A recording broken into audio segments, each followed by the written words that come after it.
Well, guys, wham bam, what the hell just happened? Breaking news. Welcome in to Skap Attack Live from my vacation. Guys, I'm supposed to be off this week. I'm supposed to be at this beautiful lake house in Georgia, and I am at a beautiful lake house in Georgia, and I'm enjoying myself here, but I could not avoid coming on here and chatting up the NBA offseason very, very briefly. I don't plan to be on here long. Again, excuse my surroundings, but I am not at home in the cozy confines of my home office, which I typically broadcast out of. I am in Georgia, and this is really the best room that I could locate to hop on here. It's going to be just a hot mess of a broadcast here. I do not even have moderator Gary is also not present. This is a solo Skap production right now. So please, I'm looking at the live comment feed here. Please no shenanigans in the live feed here on the Skap Live, this special vacation edition of Skap Live. Welcome to the lounge, all of you guys. Again, I couldn't help but slide in here. I literally had just finished the putting out my latest video on the Denver Nuggets, that floating dumpster fire of an organization. Finally offloading Michael Porter Jr. You could find that video up right now, in my cache of videos, my most recent videos. What's up to all of you guys? I see you guys streaming into the comments. Hello, welcome in. This is in fact a live stream, not a video. Like I was just saying, there is an actual video detailing my thoughts specifically on the Michael Porter Jr. Trade for Cam Johnson. I think it's a tremendous move for the Denver Nuggets, but they weren't done. There's more. The Nuggets are still wheeling and dealing and still offloading absolute contracts. We'll get into that. They just somehow traded Dario Saric, and they really upgrade him. They get Jonas Valanciunas, who should finally, at long last, provide Nikola Jokic with some kind of stability coming off of the bench. And they bring back Bruce Brown, an oldie but a goodie from their championship run. I want to talk about Denver. I know you guys probably want to hear me talk about Denver. I really just discussed the MPJ for Cam Johnson trade in the video that's up now.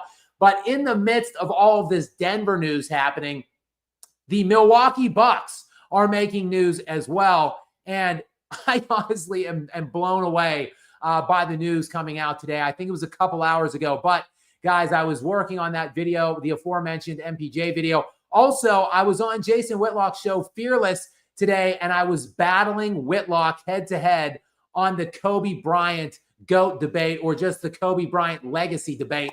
So you guys should hop on over and check out my one-on-one debate. Actually, it wasn't even one-on-one. There was this other guy on there, Paul Shirley, who allegedly played in the NBA for, I think, about 10 minutes. I kid, Paul, if you're watching. I'm sure you're not. But Paul Shirley played 18 games in the NBA. He has a 1.8 point per game career average.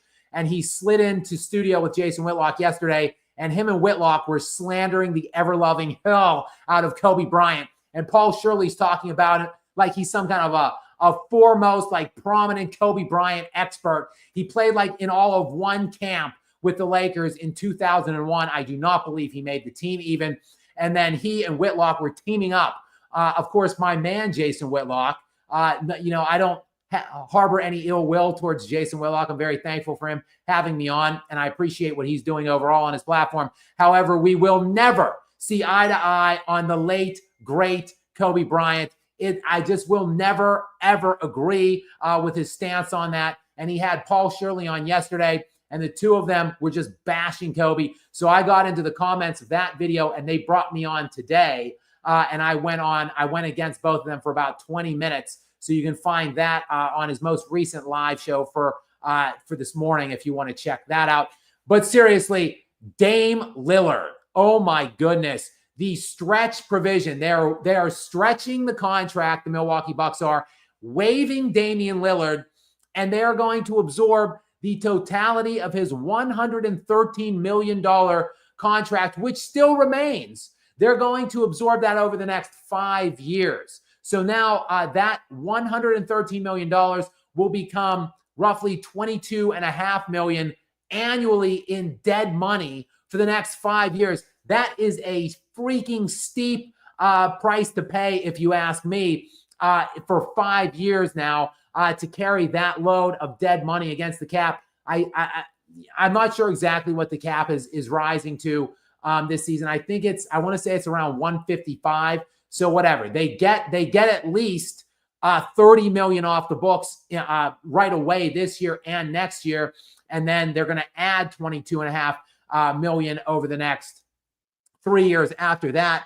They use the found money that they freed in waiving Lillard and getting him off into free agency, which Lillard, for all intents and purposes, his career might legitimately be over. He's 35 years old. He has to rehab this latest injury now, which obviously it threatens to take this entire season now from him. So he might just go ahead and ride off into the sunset with his $22.5 million annual payout by the Milwaukee Bucks now. So we'll see what they do there. The found money, though, from the Milwaukee Bucks, which the Bucks made a little bit of news yesterday. They lost Brook Lopez. Lopez signs a 2-year, $18 million deal with the LA Clippers. So I actually kind of like that move for the Clippers. The Clippers have a nice defensive team built up over there now. Pretty good if they could stay healthy. They're obviously extraordinarily old. They re-signed James Harden as well a couple days ago. And then, of course, Kawhi Leonard whenever he can stay on the floor. Now they pair Brook Lopez, with Zubats, and we'll see. They might play a couple 2 big man sets, or they can kind of, play them off of each other, kind of like Oklahoma City does with Chet Holmgren from time to time with Isaiah Hartenstein. We'll have to wait and see exactly how that plays out. But Milwaukee loses their longtime defensive center there, their defensive centerpiece, and they bring on today Myles Turner. Basically the news breaking simultaneously as they were waiving Damian Lillard. They were signing Myles Turner away from Indiana. And I want to get the exact specs of the deal. I want to say it's $107 million over 4 years for Myles Turner, which that seems a little steep too. But people are just making it rain in today's day and age in the NBA. It's absolutely ridiculous, the contracts that players are signing right now. Speaking of which, $285 million for Gilgeous-Alexander, $71 million annually. Again, that it's just the tip of the iceberg with these contracts and all the money being doled out. And Myles Turner, yes, that is the number, $107 million over 4 seasons. So that is, over $25 million a year for Myles Turner. That is a pretty healthy payout there for Myles. But this is just, to me, a bombshell news. In fact, I have this nice nondescript white mug that you can see right now. There may or may not, though, be some adult beverages in here because the NBA offseason is absolutely drunk. So I figure, why should I not be drinking then with these zany and crazy moves which are occurring left and right all around us.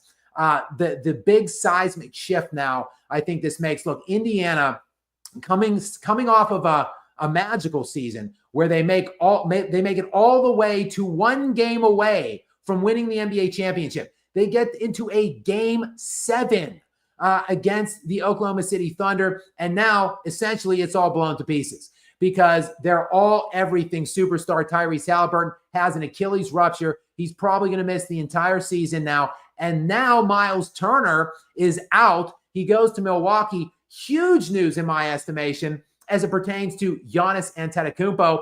It's weird, the symmetry that we're seeing between what the Milwaukee Bucks and the Denver Nuggets are doing. Two small, relatively small franchises. I don't want to say cheap franchises, but they're located in they're small market teams, and they have been built, their centerpiece built around one transcendent superstar in Giannis Antetokounmpo and in Nikola Jokic. Now, where many superstars would have left by now, these two guys continue to remain. Not only do they continue to remain put, continue to extend contracts, they continue to give, the bill of confidence to their organizations and their franchises. They're not getting ornery. They're not demanding trades. They're not, just leaking things to the press through their people that they're unhappy or that they're interested in other fits. They are staying put, and the franchises, now we can dissect how their franchises have done it. I think both franchises, by and large, have been putrid and inept in surrounding these two great superstars with any kind of a semblance of the supporting cast throughout the majority of their careers. But the franchises are both now going to work.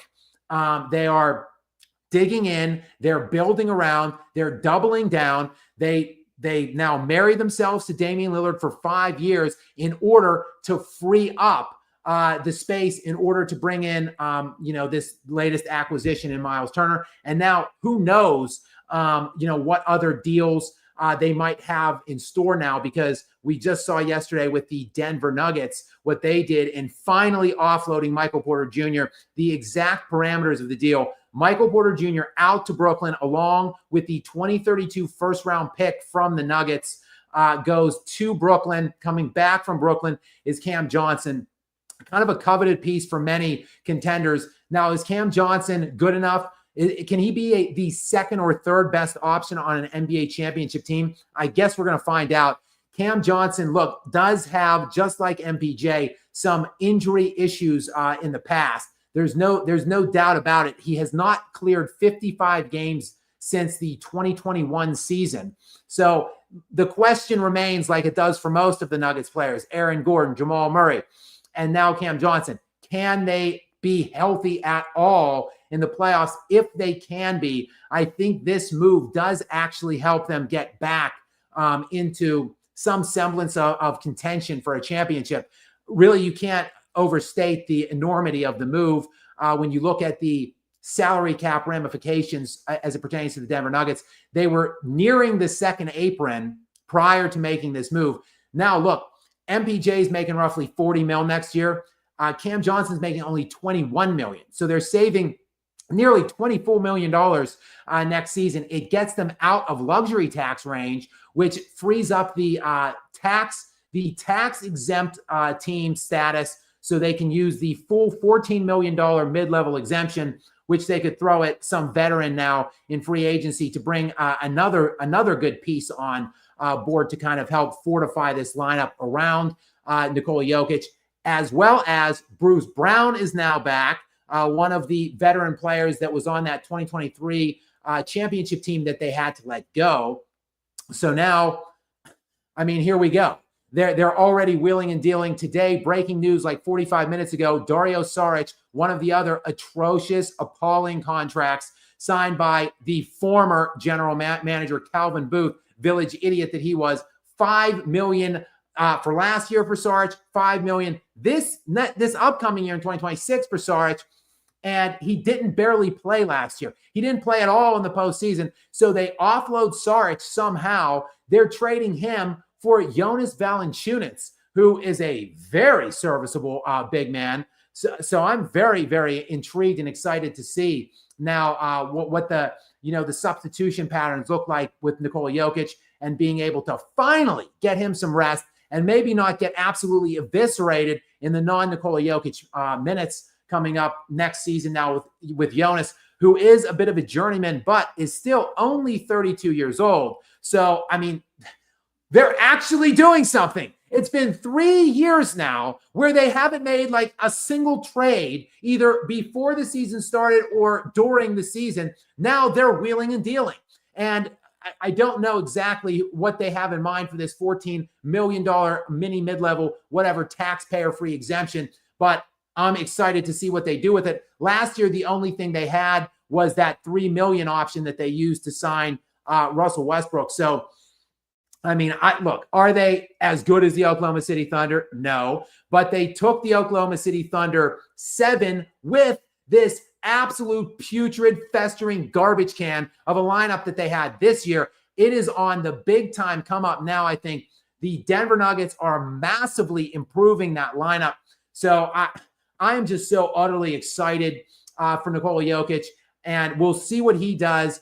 I know that extension is going to be on the table. if you saw the press conference or a video I did on the press conference by Josh Kroenke, he was outlining the fact that they were going to put the extension on the table for Nikola Jokic this summer. Whether he signs it yet or not is yet to be seen. I thought definitively he would not be signing it coming into this offseason.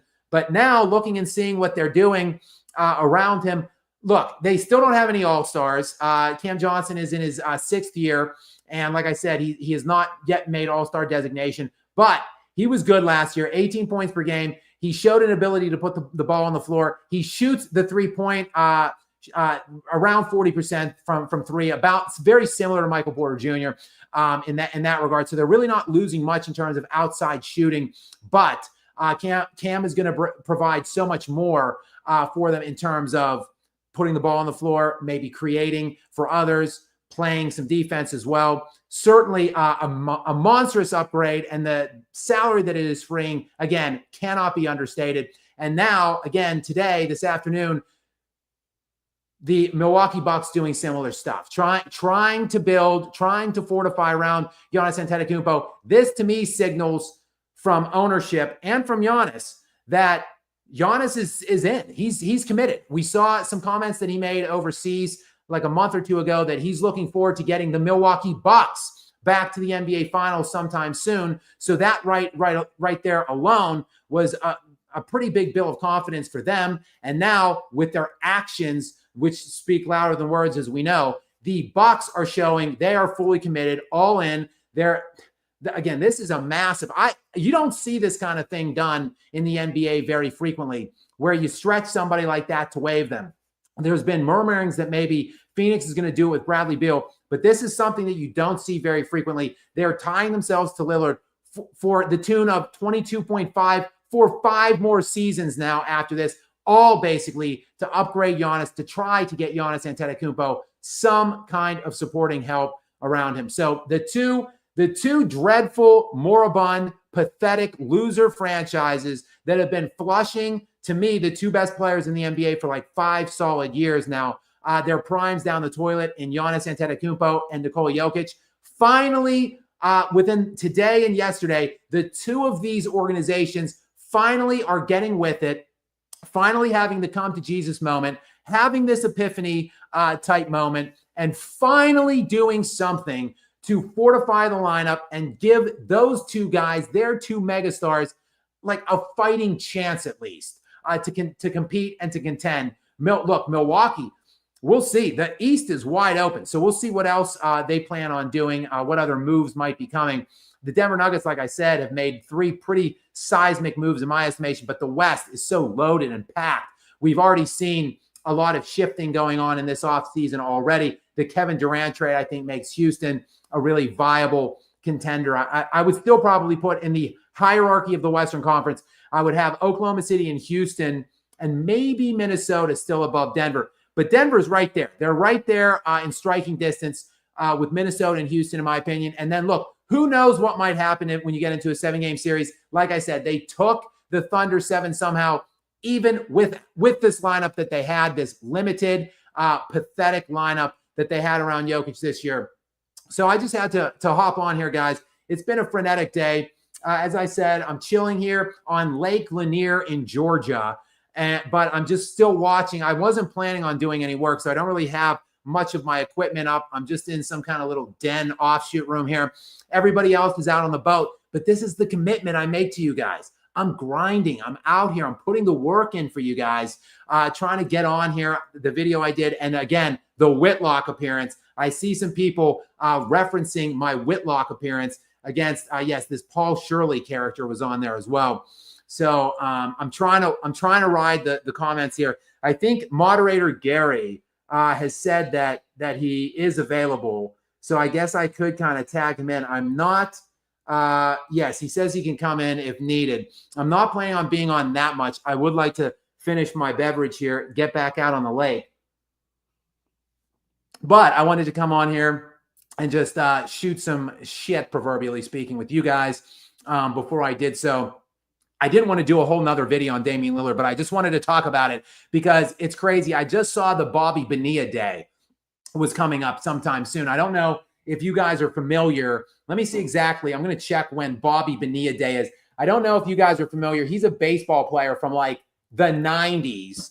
And he made just this astronomical contract at one point. Let me see when. July 1st is Bobby Bonilla. It is Bobby Bonilla Day today. So, I thought I saw Bobby Bonilla, the Bobby Bonilla Day thing flash by, and I thought it must be coming up. So for those of you who do not know, Bobby Bonilla was a baseball player like 25 years ago, and he was making this albatross behemoth contract, and he was washed. So his team wanted to essentially shed the contract, get rid of him. So rather than absorb the remainder of that contract, he gets like $1 million a year till like, I see a comment here from Jonathan Kidd. Thank you, Jonathan, that he gets paid until 2035 into his early 70s, which is, it's just unimaginable. This has been going on for like 20 years already. So he gets like $1 million a year every year on July 1st, essentially to just go away and not play. So I thought you don't see this though in the NBA. So when I saw the Damian Lillard thing breaking today, I took I had to take a step back, and I was like, I didn't even know that was legal in the NBA, but I suppose it is, as long as you develop whatever the parameters of that provision is going to be between agent, player, and owners. I guess you can do whatever you want. So there you have it. I was stunned to see that. I'm also stunned that the Pacers just let Turner get away like that.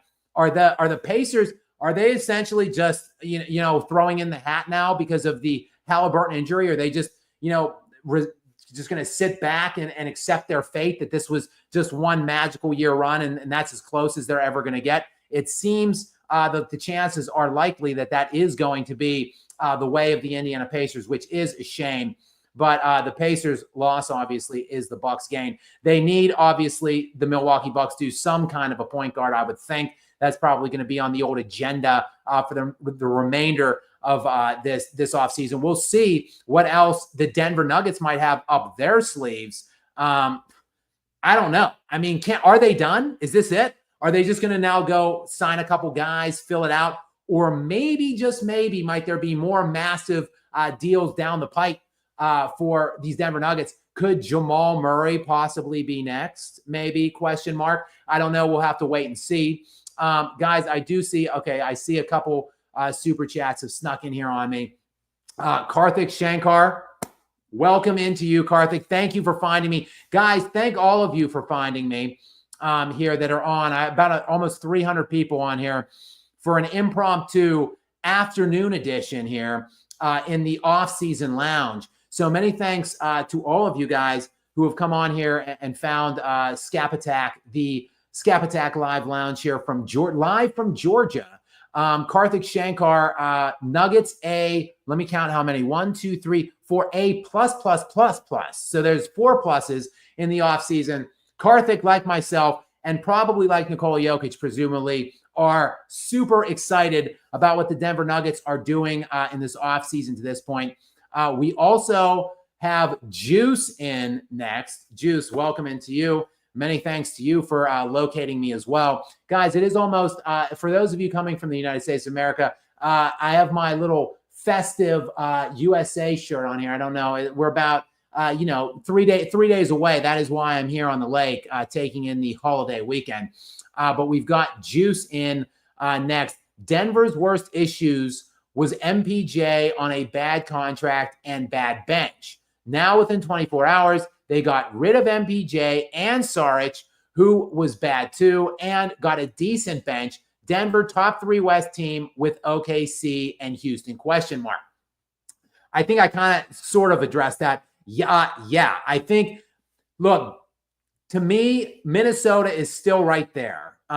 Minnesota is an enigma. They are a more talented, they are a better team than I think they show at various stages of the playoffs the last 2 years. They lost in 5 games in the Western Conference Finals in both of the last 2 seasons. They weren't supposed to beat Oklahoma City. They were supposed to beat the Dallas Mavericks, though, the year before. So I think they've kind of underachieved, actually, with how talented they are. And, we'll see. They've made some big – they signed – I think Julius Randle signed 3 for 3-year, $100 million extension with Minnesota for Julius Randle and Naz Reid. Did you guys get a look at that contract? Naz Reid, 5 years, $125 million for a sixth man.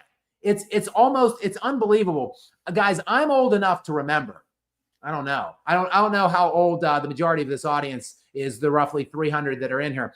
But I don't want to age myself, but I grew up throughout the 90s. And I remember when like the best player in the NBA was making $120 million contracts, right? Like I think Shaquille O'Neal hit the contract he signed to come from Orlando to LA, which was like the biggest deal ever signed at that point. I think that was 5 years, $120 million. We're in a day and age now where Naz Reid, who is a sixth man, is signing 5-year, $125 million contracts. It's just an unbelievable time money-wise in the NBA. But anyway, Minnesota, I still like them. I put basically Oklahoma City is in a tier of their own, Juice, in my opinion. And then after that, we can have a conversation about any team.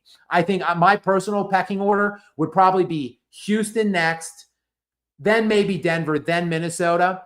But look, we will see. I think the Lakers and Golden State are lurking out there, laying in wait. I think both of them are going to try to be aggressors in this free agent market, or maybe even make some trades of their own. So I'm interested to see what are those teams willing to do to build around their aging cores. I think if they get a couple pieces, they're going to be more competitive as well. Speaking of which, I guess I should mention it. LeBron James has activated that $52.5 million player option for this upcoming 2025-2026 season. So look, there wasn't much fanfare made about it. I don't know if any of you guys have seen, Brian Windhorst was talking about this. So he said, and I'm just parroting Brian Windhorst. So I want to give him credit also, one, and two, if it's incorrect, I don't want to go down with the ship for not fact checking this. But Brian Windhorst claims that LeBron James has signed 9 contracts in his career. 8 of them have included a player option, and he has never activated the player option. So in every other contract situation of his entire career, whenever it came up to the player option time in that clause to kick in, LeBron either re-signed he extended a longer contract, or he left to go to some other NBA city and take his talents elsewhere. So, this is history, I guess. This is the first time it has happened, which to me, that indicates one of two things. LeBron is either planning on leaving next year and playing longer in the NBA, just not with the LA Lakers, or maybe this is it. Maybe this is the last dance for LeBron James. So we'll have to wait and see exactly, what transpires there, or what direction the Lakers are looking. They're probably building for the future now, would be my estimation, building for the future around Luka Doncic. So how much are they going to be willing to sacrifice, the here and now? Like, what are you willing to sacrifice in order to take yourself from, Luka, maximizing Luka Doncic's career championship trajectory over the next 10 years versus trying to get LeBron and Bronny one ring in the next year or two? It should be interesting. Steph Curry, I think Golden State is going to be all in on them. So I think the Spurs are going to be much improved as well into this upcoming season if Victor Wembanyama can stay healthy or show any semblance of health. And then look, do not sleep on the Dallas Mavericks. I want to put that out here right now too, because I've mentioned 7 or 8 teams and I haven't even mentioned the Dallas Mavericks. They, to me, are the biggest wild card maybe in the entire NBA, depending on when does Kyrie Irving get back from that ACL injury, and how healthy can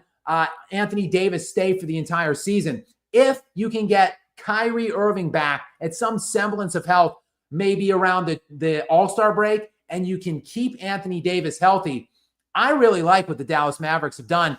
I think Cooper Flagg is going to be an absolute superstar within the next 3 seasons. And I think he can be very serviceable this year. I think he can be a 20-point per game, 5-rebound, 5-assist player this season while providing upper echelon defense. So I think, look, the West is still absolutely stacked, Juice. Stacked and loaded.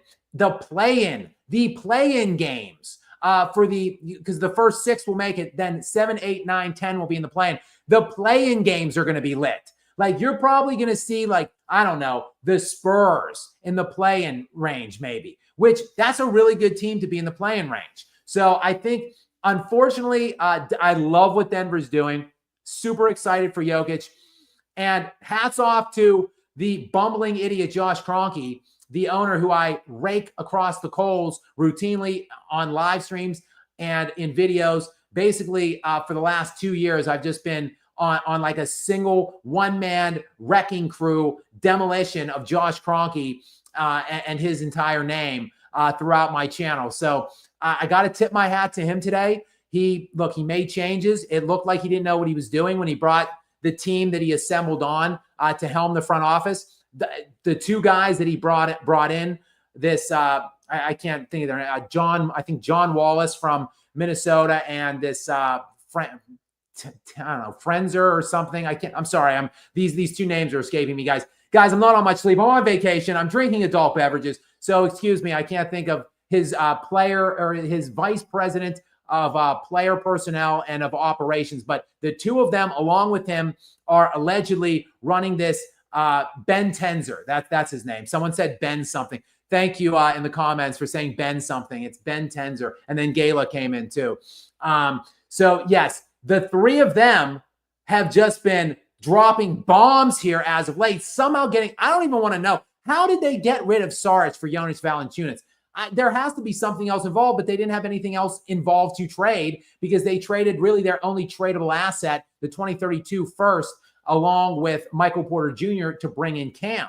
So it's just been a series of great moves, and bringing in Bruce Brown is going to be a nice little acquisition as well. And we'll see, guys, there's still more to come because of that aforementioned $14 million mid-level exception that they could utilize as well. So we'll see, what else is in store for the Denver Nuggets right now, though. Juice, in a long winding way to answer your question, yeah, they're like in the upper echelon of the second. I think Oklahoma City has earned the right to stand on their own and atop the tier 1 by themselves with that championship. But after that, you can bring up maybe 2 or 3 names, and now finally the Denver Nuggets are actually in the mix of being a team that is mentioned in that second, that first team that's mentioned just below Oklahoma City. So I'm very excited. Big day.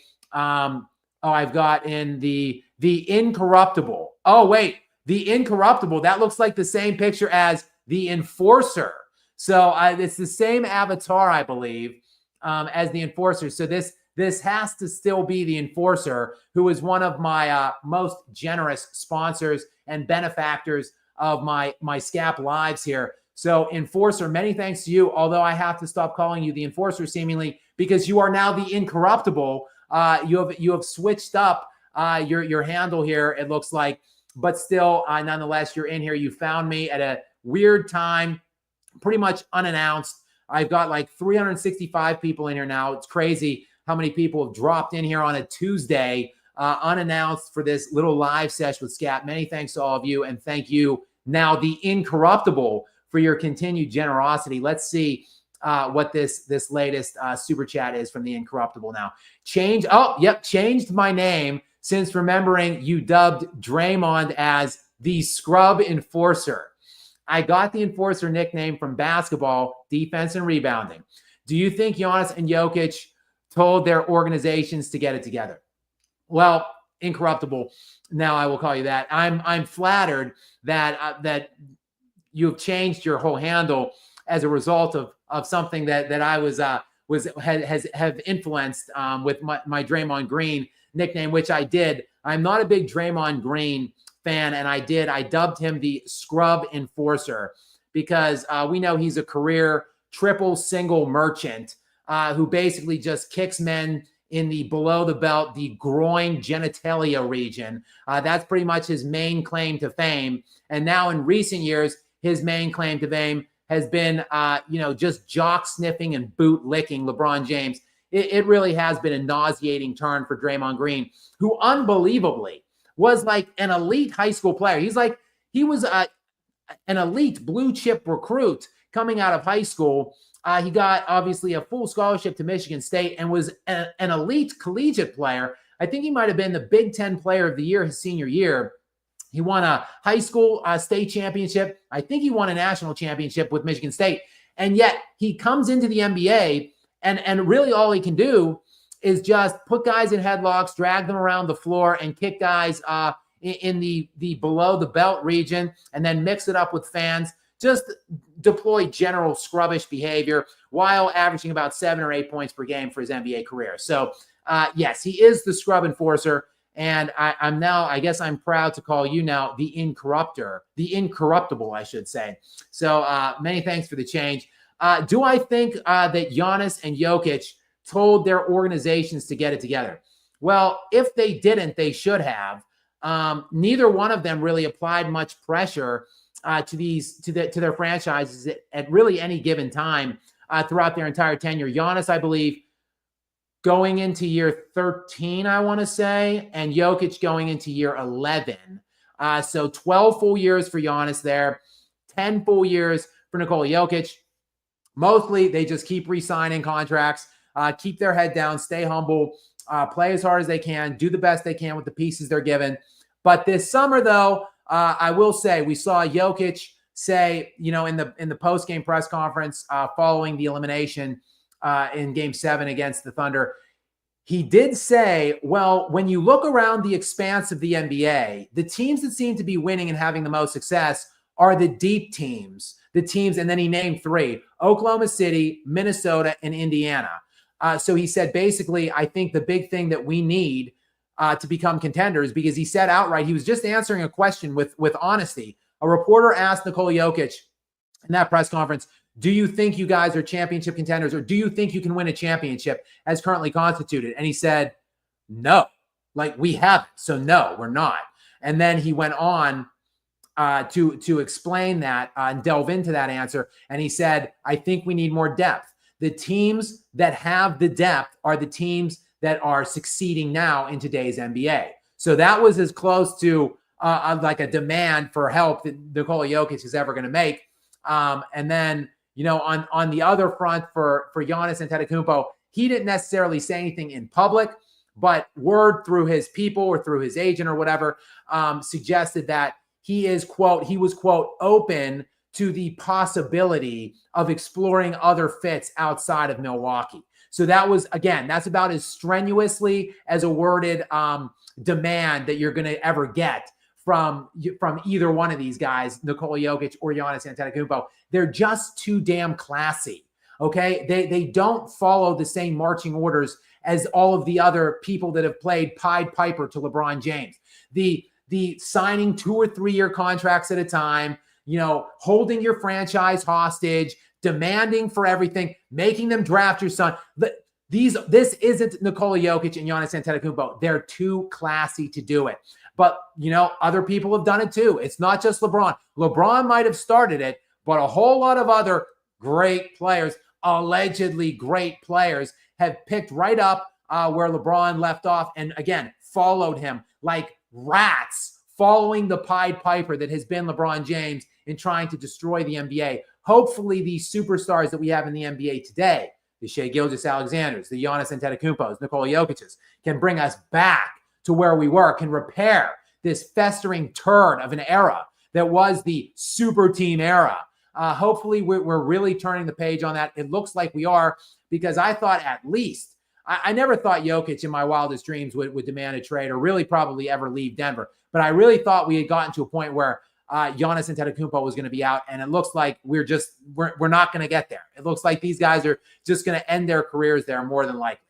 So I don't know incorruptible. I'm not certain if maybe behind the scenes, if they went to ownership, maybe themselves, maybe not even through their agents, and had again, I'm going to use the term again, come to Jesus moment with their owners and said, listen, it's now or never. Get something done this summer, or I'm going to have to explore something in the following summer. I might have to make my like a demand public, something along those lines. Who knows, Incorruptible. In today's day and age, though, with social media and people that are so dialed in terms of beat writers and reporters, if there was some kind of a backdoor ultimatum made by these guys, that's something that I think we're probably going to find out about. But hell, whatever greases the tracks, kicks the tires and lights the fires, and gets these guys some upgrades around them, I'm all for it. Okay, we've got Juice back in again. Juice, welcome back into you. A little follow-up to your initial question here. Let's see what we got here. Saying ring culture is dumb only to opt his player option and want to play on a championship contender now is ironic. So, yeah, Juice is piggybacking. I did do a video on this a couple days ago, about 3 or 4 days. Guys, I got to be honest with you. I don't toot my own horn very frequently. Certainly not on these live streams, I don't think. But that's one of my best videos. I think I did a video on ring culture. It's about 13 or 14 minutes. I put it up, like I said, 3 or 4 days ago. It's one of the best videos I think I've ever made. It breaks down LeBron James, for those of you 400-ish people in here that might have been living under a rock. LeBron James made quite a bit of news on his Mind the Game podcast. The revisionist podcast, the propaganda pod, where he slithers onto his little platform and tries to, make believe whatever past and history that he thinks in his deluded mind the way things went. We all know the way it really went, but LeBron is trying to rework the context of his entire career, one podcast at a time. He was doing it with JJ Redick last year until JJ became the head coach. Now Steve Nash has become the latest Weasley little bootlicking sycophant on that podcast. So now the two of them are just assaulting the history and trying to rewrite it. And in the most recent, not the most recent, but like 2 episodes ago, LeBron discussed, he was doing a little Q&A and he discussed ring culture. One of the questions was like, why is ring culture so prominent in the NBA? And anyway, the video I did outlines that.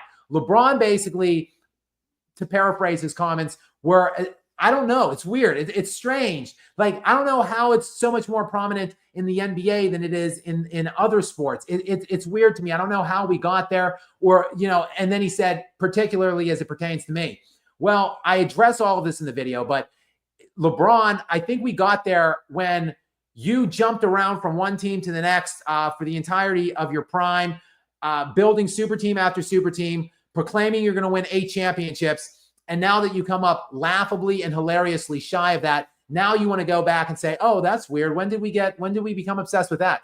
Well, LeBron, you said you would win 8 championships. You also declared you were the GOAT after your team won a championship. But now all of a sudden, rings are just a team accomplishment, according to LeBron.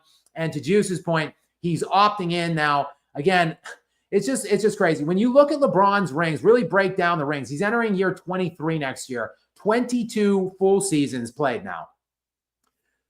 3 rings, that would be his 2 with LA and the Cleveland one, super teams, meaning multiple perennial all-stars, which were brought together inorganically and stacked the deck in order to make something too big to rig, too big to fail. I'm sorry, too big to fail. It's never too big to rig for LeBron. So he got 3 of his 4 championship rings with those combinations of players. Then he went and got his 4th one with Anthony Davis, who at the time was like a top 5 player league-wide and a very good team otherwise. I think Rajon Rondo was on that team, Dwight Howard, Alex Caruso. That was a stacked Laker team that won that bubblegum championship in the Mickey Mouse bubble. So those are his 4 rings. Now in his twilight, when every other, NBA player is either retired or playing essentially on bad teams, LeBron James is still now playing with absolute legendary type players. Luka Doncic, who is a top 3 player league-wide right now. And say what you will about him, he is, I believe, the 3rd leading scorer in NBA history in points per game and the 2nd leading scorer in playoff scoring per game. And, of course, LeBron is now pressuring his organization to get him more help. So speaking of guys that are pressuring their organizations or whatever, or trying or begging, demanding, whatever, LeBron James is no stranger to that. He's been doing it since he was like 25 years old, and he's still doing it now at 41. So it is juice. To your point, it is just ironic. LeBron James is just a walking irony, isn't he? Like again, I say this in that video that I recently put out. He wants his cake and he wants to eat it too. He wants to enjoy everything, the best of two mutually exclusive worlds. So LeBron James is just a walking irony. It doesn't look, it's never changed throughout the course of his career. It doesn't look like it ever will. Next thing, we've got Ivan NBG. Ivan, what is happening? Welcome into you. Welcome into the Skap Lounge. The waters are warm here. You can't see Lake Lanier over my shoulder, but that's where I'm at. The waters are warm here, and the waters are warm in the lounge here. So thanks for being here, and thank you for sponsoring us here in the lounge region, the sponsor region, I should say, of the lounge. Hey, Skap, honorary Serbian brother. That's right. That's right, Ivan. I am an honorary Serbian brother, says you, obviously. Kudos, shout out to you. And my boy, Marco, as well, obviously, who's a big fan, a big friend of the show. And Burka as well. Shout out to you if you're watching from Serbia, Burka. But yes, Ivan, thank you for bestowing honorary Serbian brotherhood onto me. Long time.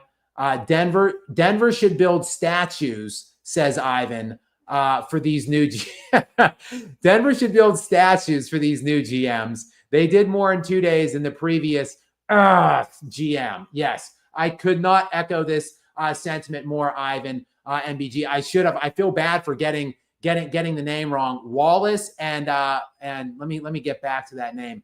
Was it Ben Tenzer? I believe. I can't find it now, but Tenzer and Wallace. You're right. In 3 days, these guys, they literally. This isn't hyperbolic by Ivan. Okay, this is legitimate. Calvin Booth, in like 2-3 years of service as general manager, made not one trade. Not one. Not before the season, not during the season. These guys have made 2 trades in 3 days, and they're great trades. They're offloading like some of the worst contracts in the NBA. Now, the Nuggets have a lot of putrid contracts, don't get me wrong. I'd say they have 4 really, really bad contracts. Jamal Murray at $50 million a year is abysmal. Michael Porter Jr. at $40 million was laughable. Zeke Nnaji at $8.5 million is criminal. And then Dario Saric at $5.5 million, also pathetic. So to get rid of 2 of the 4 guys, but not only, it's not like salary dumping. They weren't just shedding the contracts. They upgraded. They added things. They got better. Like Cam Johnson is a much better facsimile than Michael Porter Jr. You're not losing any scoring. They're both about 18-point per game scorers, about 40% shooters from 3-point range. But Cam can defend way better than MPJ could. And obviously, he can put the ball on the floor, facilitate a bit, create his own shot. So you're not only getting rid of these contracts, you're saving money and you're getting better. So this is not hyperbolic in the least by Ivan. That is a great call. Because they unequivocally have done more in like 2 or 3 days than the Calvin Booth that preceded them. And I think we need to put Calvin Booth's name out there as much as we possibly can because he stinks. Because he stinks and because he flushed down Nikola Jokic's at least the last couple years. Hopefully these 2 new guys are going to dig him out of it. But we've wasted like a solid 2 or 3 year stretch of absolute brilliance by Nikola Jokic, where this guy should have won 5 straight league MVPs, and he just can't get any semblance of help around him until like now. And even now, I think it's humorous. This does make them much better. It is great moves. But the fact that we're talking about Cam and Jonas Valanciunas and Bruce Brown is like massive amounts of help for Nikola Jokic. Like he's still playing with no all-stars next year. So like as all these teams have like multiple all-stars, and like look at what the Rockets just did. I see some mentions about the Rockets here recently. The Rockets, young, hungry, talented. NTL commented on that.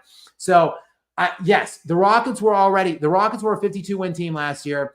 they have an ascending megastar, I think, in Alperen Şengün. I think he's going to be not only a perennial all-star moving forward, but like a perennial all-NBA designated player. Now you pair him with, yes, and along in the tooth KD, who's 37, but still nonetheless, like KD is still getting you 27, 7, and 7 on like, or 27, 5, and 5-ish on effective shooting split. So, and then Amen Thompson, mega, I think, rising superstar there. So yes, I mean, the fact that we're talking about Cam, Jonas Valanciunas, and Bruce Brown as these like, you know, superstar amounts of help is, I mean, it's kind of crazy to me that some of the stuff that I'm seeing, but like it's, I don't want to try to like poo-poo it. I want to just celebrate the Denver Nuggets. I want to celebrate, you know, this move because look, Cam was a sought after piece for a lot of like contenders. I want to say, I think he was just a coveted piece. So the fact that somehow, some way, this is what the Denver Nuggets have done. That Cam Johnson is coming to town. Like I've been saying, moderator Gary is not on right now. I think he's available, but I didn't put the invite in. I'm very technically unsavvy. I'm not very proficient at technology, computer things, and I had a bunch of technical difficulties this morning. So Mod Gary, I did not send the invite. Now I'm in the live now, so I probably am just not going to send the invite. But Mod Gary and I were going back and forth. He wanted his Spurs to get Cam Johnson, and look, like I said, a lot of people wanted Cam Johnson, but somehow the Nuggets get it done. It's just a great move. So I don't want to poo-poo the move at all, but I still think Jokic. It's not a slam dunk. I think he's in the mix. I think, look, they've gone 7 games in the second round for back-to-back seasons. It just is going to depend on matchups. Like if they draw Oklahoma City again in the second round, they're probably only going to go to the second round again. If they can avoid Oklahoma City through the first 2 rounds, they can get into the Western Conference Finals, I think, next season. And then who knows? I mean, we'll see what other moves are yet to come. Like I said, $14 million mid-level tax exemption, non-tax breaker exemption, however that's worded. They can use a $14 million option now that they would not going to be able to use because they were violating, they were in the apron. So now that they are outside of it, they free up a $14 million option, which is no small chunk of change. There's a couple guys hitting the free agent market and some buyouts as well that were not even speculated initially when the free agent extravaganza kicked forth this year. So we're right in it right now. This is the time right leading into the July 4th holiday where a lot of these crazy free agent deals and acquisition things start going down. So we'll be keeping our eyes and ears peeled. Obviously, I am, again, on vacation here in Georgia, but I'm out here for you. It is an up at dawn, pride-swallowing siege, the likes of which I will never fully tell you about, guys. So please help me and subscribe to me if you aren't already. I love having you guys in here. Again, about 400 people in, and just going through some super chats. Very generous, as always, for you guys to be in here and sponsoring us and supporting me. I really do appreciate it. Speaking of which, we've got Xavier DeGod, who is a regular on the channel. He's always commenting on my videos. He's always in on these lives, no matter when. I could be on at 3 a.m. or 3 p.m. My time, and Xavier will always find me. Xavier, I appreciate you so much, and thank you so much for your continued and ongoing support and generosity in these super chats. Let's see what this one from Xavier says. LeBron doesn't lose sleep. Why does he need more help? That's a great question. That's a great question. You know, again, he's a walking enigma, as I just said. He claims that winning doesn't matter to him. He claims that rings are a team accomplishment. He claims that he's already done enough. He's won enough already to satisfy his place in his own delusional mind as the top spot in the GOAT discussion. So if winning doesn't really matter, LeBron, and you don't really need to win anymore, why is it you're always begging and demanding help from every organization you always go to? That is a curious. It's a riddle, Xavier. It's a puzzle. It's an enigma. You're right. He is LeBron again. Is the walking enigma. He doesn't make any sense. This is a guy who combs his non-existent hair, though. He reads page 1 of his book, seemingly never makes it past page 1, I should say, on any book that he's began reading. So who knows why or what LeBron's motivations are for doing the things he does, Xavier. He often makes no sense. It's just the whole shtick of LeBron James. Next in, we've got MVF, Most Valuable Fighter. Welcome in to you, MVF. Thank you for being here and for sponsoring us here in this special edition here, my vacation edition of the Skap Live Lounge. Thoughts on NYK picking up Jordan Clarkson and I don't even know how to say his name. Obviously, I don't think very highly of that addition. I do like, look, Jordan Clarkson was one of these additions that I had alluded to. I think he was bought out, and Clarkson became available. Let me see exactly what the details are on that. I think he was bought. I want to say he was bought out.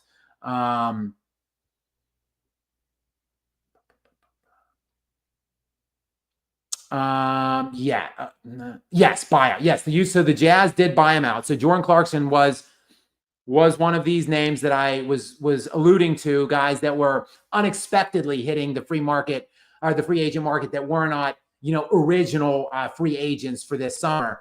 But Jordan Clarkson, look, he's a good player. I think he's still a serviceable player, and I like that for the Knicks. You actually, brought up to me. I'm losing track of all of these deals that are going on. But now that you broke the news to me, Jordan Clarkson, I saw that he was bought out and that he was going to become a free agent. It looks like it was about 15 hours ago that it was announced that he is expected to become a Knicks. So he's expected to sign with the Knicks. There's probably a moratorium on these kind of additions till like after a certain period. Usually it's July 3rd or 4th. So it will become official at that point. I like that addition, though. I think it helps, expand the Knicks bench out a bit, build them out a little there. And Jordan Clarkson, look, he's one of the most elite bench scorers in the NBA. I think he averaged 16 points per game last year, and 16 points per game off the bench, mind you. So I do just want to check and see exactly what he did last year. Bear with me. 16 points per game. Yes, he only started 9 games. So 16 points off the bench is elite scoring production off of the bench. I like that for the Knicks. Doesn't provide much for their defensive identity, of course.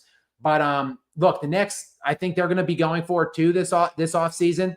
The East is wide open. The Celtics, fire sale. We didn't even mention them. They got rid of Kristaps Porzingis and Drew Holiday already. So they have no Jason Tatum, presumptively, as he rehabs that Achilles this summer. So, the Celtics are not going to factor in. You've got the Cavs, who won 64 games last year, who you would think would be better this season if they could stay healthy, like they weren't in the playoffs last year. So other than that, though, the Knicks, the Bucks are trying to get in there. Orlando made the big Desmond Bane trade, so they're trying to throw their hat in the ring to become a contender. The East is wide open. So it's going to be interesting to see, what other teams want to get in the mix, throw their hat in the ring. The Knicks, though, I like that pickup by Clarkson. So, and thank you, MVF. Actually, I want to see who this, I cannot pronounce his name. Yabelis. You guys are going to be killing me for not being able to say this name. I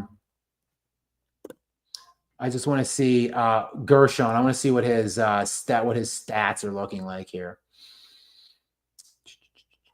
Well, I'm having trouble even finding his stat card here, guys. Sorry, bear with me. I have no moderator Gary here on my impromptu vacation edition. I can let him chat while I try to find that. But rest assured, MVF, I will dig into that, and I will probably have some kind of take for you next time I slide on here. The Clarkson one, though, thumbs up from me on that one. We've got Ivan back in.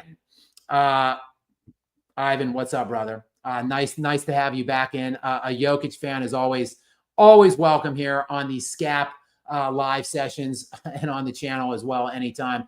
Ivan MBG is latest here from Serbia. Shout out coming from Serbia. Jokic doesn't need superstars. He needs role players who are superstars in their roles, like he has on their national team. Like he says on our national team, because I'm reading it from his perspective. Just like he had in 23, Dirk in 11, and Hakeem in 94, 3 legendary runs. Great points. All great points. And even I would say, again, this is a day where I'm feeling a little emotional because I was on the Jason Whitlock show, Fearless. And in my estimation, I was just eviscerating people in the Kobe debate.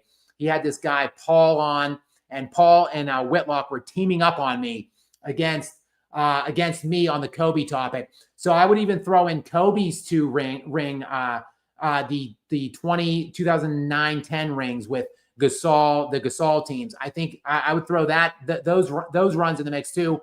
Two of the greatest runs ever in my estimation. 50-plus win opponents in every stage of those rounds. And Pau Gasol, the only all-star on that roster. No top 75 players on that team other than Kobe Bryant.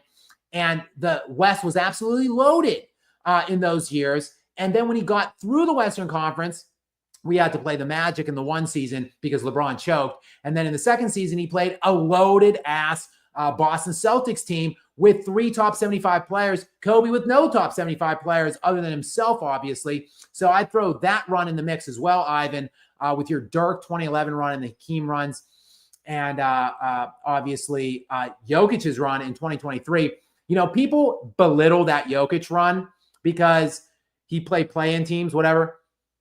In round 1, he played Anthony Edwards, and that they were young, but they had all the players they have now, other than they had Karl Anthony Towns instead of Julius Randle. But all the players they have now, they had on that Minnesota team in 2023. So they had to play that team in the first round. Then they played Kevin Durant, a healthy Kevin Durant, and Devin Booker in the second round. Then they played LeBron James, a healthy LeBron, and a healthy Anthony Davis in the Western Conference Finals.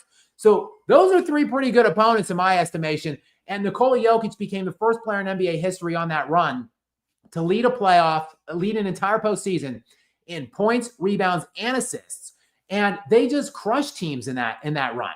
Like, it wasn't like the Thunder run we saw here where they got pushed, where they were in 2 7-game series. I think the Nuggets, they were either 16-3 or 16-4 on that run. So, I mean, that was a tremendous run by Nikola Jokic, which routinely gets disparaged. And you're right, he did it with these same pieces, only they had a deeper bench. They had Kentavious Caldwell-Pope at that point, Bruce Brown, Jeff Green was on that team too. And now they bring Bruce Brown back. We'll see. They're loading up. They're getting more depth. Jonas Valanciunas is going to be an invaluable piece coming off of the bench for Nikola Jokic. Invaluable. So, you know, you get the bench squared away. Russell Westbrook is likely gone, it would be my estimation, unless they want to use a little bit more of this now free money to bring him back. He declined his player option. So my expectation is that Russell Westbrook is going to be gone at some point here in free agency, but we'll see, I guess.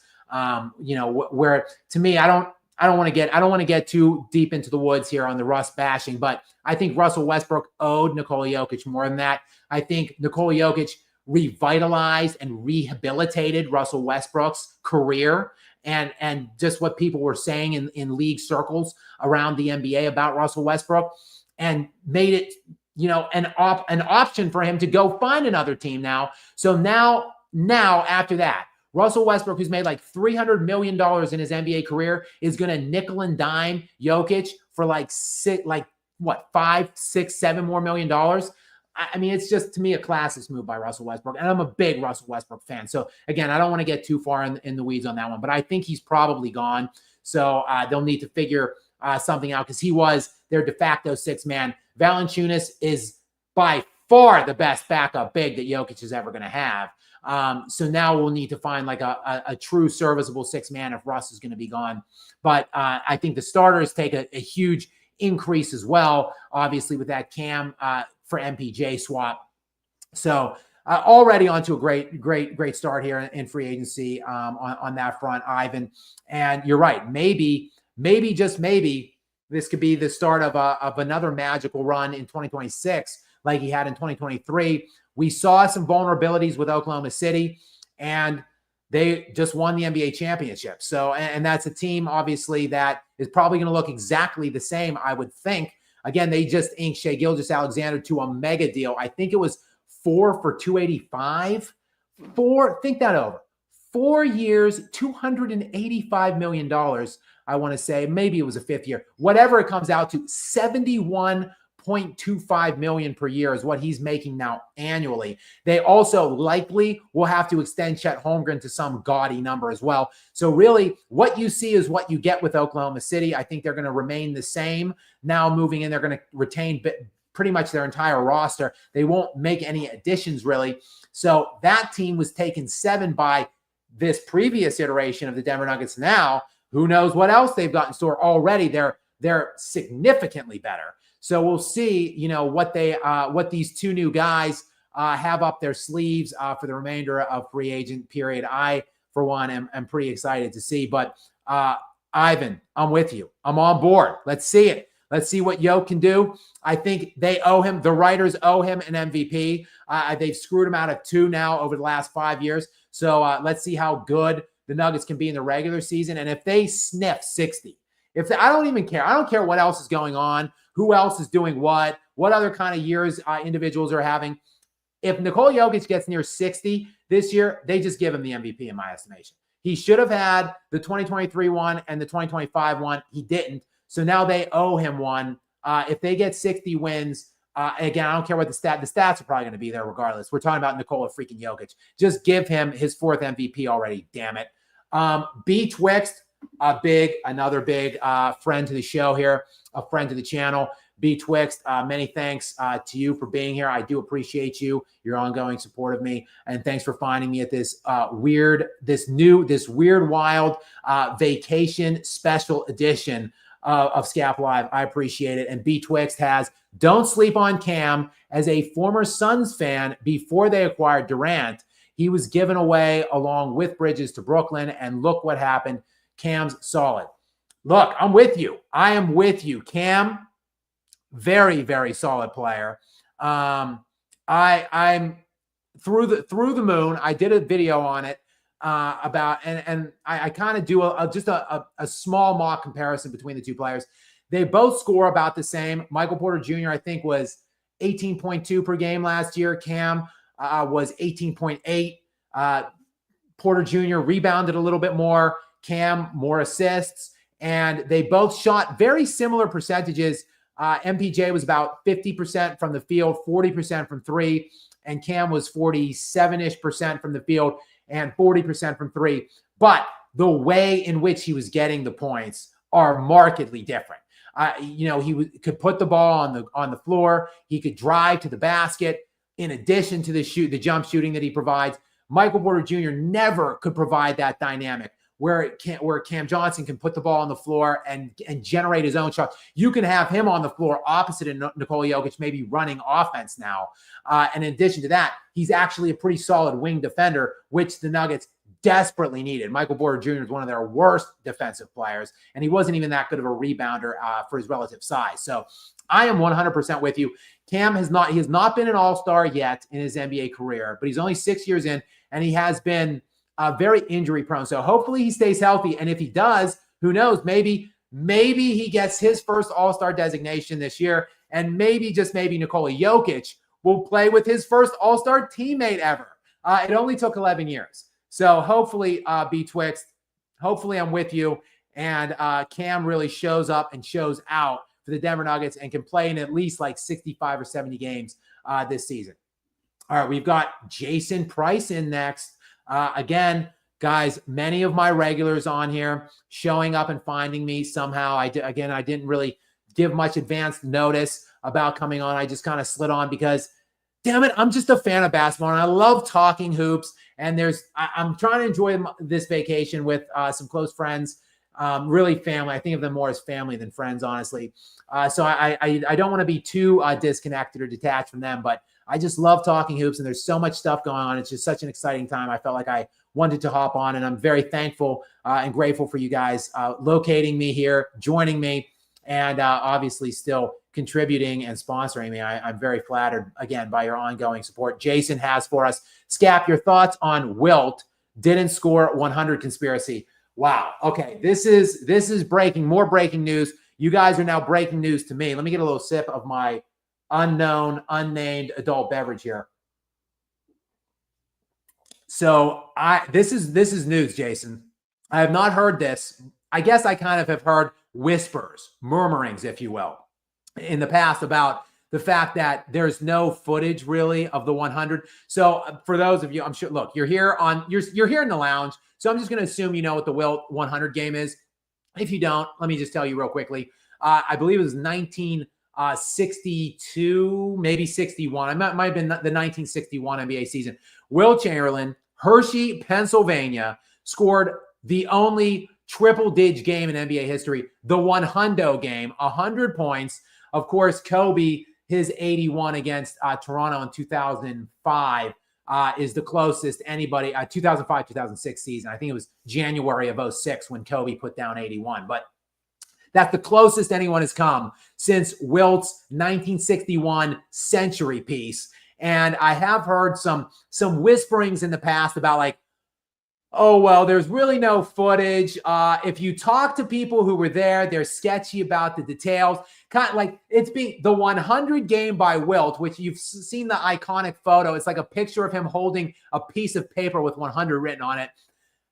There's now some, I guess, conspiracy theories, as to Jason's point, rattling around out on the interwebs that this is like a moon landing situation. That basically the 100-point game never happened. It was, I don't know, shot in some kind of a studio or something, or not shot at all, that it never actually existed. It was just some elaborate scheme dreamt up by the NBA to try to build interest or drum up interest at the time. Some mutant freak running around scoring 100 points in a single basketball game. My thoughts on it, Jason: unequivocal madness, ridiculous, absurdity. I'm not buying into it. I am not a conspiracy theorist or advocate in any way, shape, or form. Not in any way. Not in sports and not in elsewhere in other walks of life. Political or social elements. I don't really prescribe to these things. I'm not a flat earther. I do believe aliens exist. There's no doubt. There's no doubt in my mind. We are not alone in this universe. I think there are probably also have been like alien visitations to Earth. So that's like my own, and I don't even think that's a conspiracy theory. I think that's just like scientific fact. Like the universe is too big, too vast, too unknown to suggest that like this one tiny planet, this one tiny galaxy is the only form of advanced and very intelligent life. So really that's the only one. I'm not buying into this one, this Wilt Chamberlain conspiracy theory. It's madness. Wilt dropped 100. He did it by, I believe he shot like 65 times or something like that was the box score. I think he shot like 63 times. And the really weird thing about that game is Wilt was a notoriously poor free throw shooter. For those of you who don't know, kind of similar to Shaquille O'Neal in that regard. Two dominant bigs, very few weaknesses to either one of their games, really few ways to defend or stop them. Probably the two most dominant individual players ever. But both of them, weirdly enough, their Achilles heel was free throw shooting. So both of them about 50% shooters for their career from the free throw stripe. But that game, Wilt was like 28 of 30 from the free throw line. So that was the unusual, bizarre thing that happened that really catapulted him to that century mark. That, and I believe the opposing center was either hurt or was in foul trouble. He was playing against some guy for the vast majority of those minutes that was like 6'6". So when you add all those things together, the 60+ shots, the 90+% from the free throw stripe that game, the undersized team dealing with injuries and foul issues. No, Jason, I'm not buying into this conspiracy nonsense. I think I will look into it, though. This sounds like maybe a fun off-season video for Skap Attack to address. So maybe I will dig deeper into that, Jason. Thank you for the suggestion. I'll have to look into that. We've got B Twixton here. Breaking news: Gaslight Gary traded for 4 bags of chips. So for those of you who are you're not new, but for those of you who might just be joining us to the Skap Lounge here on this special day and time, Gary, the moderator, this is my first solo live. I have not been on here. Hopefully there's no shenanigans going on in my comment section, guys. Please don't get me in trouble with the YouTube police. I'm looking through it. It looks pretty tame here. Actually, the Incorruptible has suggested that it was only 1 bag of chips, not 4. So anyway, if you are just joining us, I'm solo here. There is no moderator, Gary, for this one. And Betwixt here is suggesting that, I'm sorry, formerly known as Moderator Gary, now Gaslighter Gary, has been traded for 4 bags of chips. We do actually have a copious amount of chips on hand in the snack bin at this house on Lake Lanier here in Georgia. So there are a lot of chips. I can neither confirm nor deny the details of if Moderator / Gaslight Gary was involved in the acquisition of any of those chips. I kid, Gary. If you're watching, I kid. You do a great job. I love having you. I will have you again. Obviously, Gary has not been replaced. I have not traded or kicked off Gary. It was such short notice. I mentioned to him that I was going on. He didn't readily say that he was available. He then came maybe 10 or 15 minutes after I was already on and said that he was available at that point. So, and I just did not add him on. I did not trade him for 4 or 1 bag of chips. I can't confirm. But thank you, B-Twist, for coming back on here and for sponsoring us. And speaking of continual sponsors, the Incorruptible, formerly the Enforcer, who will now from this day forth, July 1st, 2025, be known as the Incorruptible. I kind of like that. I like that maybe better than the Enforcer, Incorruptible. You missed Will N, but answered in another super. Oh, I'm sorry. Did I jump Will N? Let me go back up and find Will N. He's saying I answered it. Okay, here we go. Is this? Okay, I mentioned the Jordan Clarkson one. Any thoughts on Knicks getting Jordan Clarkson? I might have missed another one, Will. So hopefully I did answer it. Will N, shout out to you. Will N is a regular, so I don't want to I didn't want to just jump over him. I wanted to jump on there and just give Will N a hello, a shout out, and a thank you very much, Will N. And hopefully I did get to that other super as the Incorruptible had mentioned. Said I missed Will N, but answered it in another super. My favorite player was KG. What do you think keeps him out of the top 10 all time? He had an MVP, DPOY, All NBA, plus defense, title, efficient, etc. Yeah, I think very highly of KG too. I don't know that I have him necessarily top 10. So I do have him. He's top 15 for me. I think the thing that keeps him, I'm just going to answer it honestly. The consensus of why KG, I believe, is not in the top 10 is because he only won 1 championship, and he won it with Boston, when he was 31, 32, after he left a 12-year career with Minnesota, didn't win much of anything there. And in fact, it was really bad. Incorruptible. I believe he made it out of the first round only 1 time in 12 seasons. In his first 12 NBA seasons in the NBA with the Minnesota Timberwolves, I believe he got eliminated 9 straight years in the first round, then made it to the Western Conference Finals, lost to the Lakers, I think, that year, then missed the playoffs like 2 years in a row, and then left and went to Boston, and then won his one and only NBA championship. So I think the fact that he needed to leave his franchise and I don't look at that Boston team as a super team. Several people out there do may put them as a super team. I don't think they are, but the fact that he needed, to join forces with 2 other top 75 all-time players to win his one and only championship, I think that's the thing that keeps KG out of consensus top 10s. But as an overall player, you're absolutely right. He's one of the greatest two-way players that's ever existed. I always talk about two-way players and guys I think very highly of: Kobe Bryant, Tim Duncan, Kareem Abdul-Jabbar, Hakeem Olajuwon, Michael Jordan. Kevin Garnett really does belong in that same sentence, in my estimation. He doesn't have as many All-NBA first teams as all of those other guys. Well, Hakeem doesn't have that many either, because KG, like Hakeem, they kind of, unfortunately for them, timing-wise, overlapped other great positional counterparts. So like KG was playing at the same time as Dirk Nowitzki and Tim Duncan.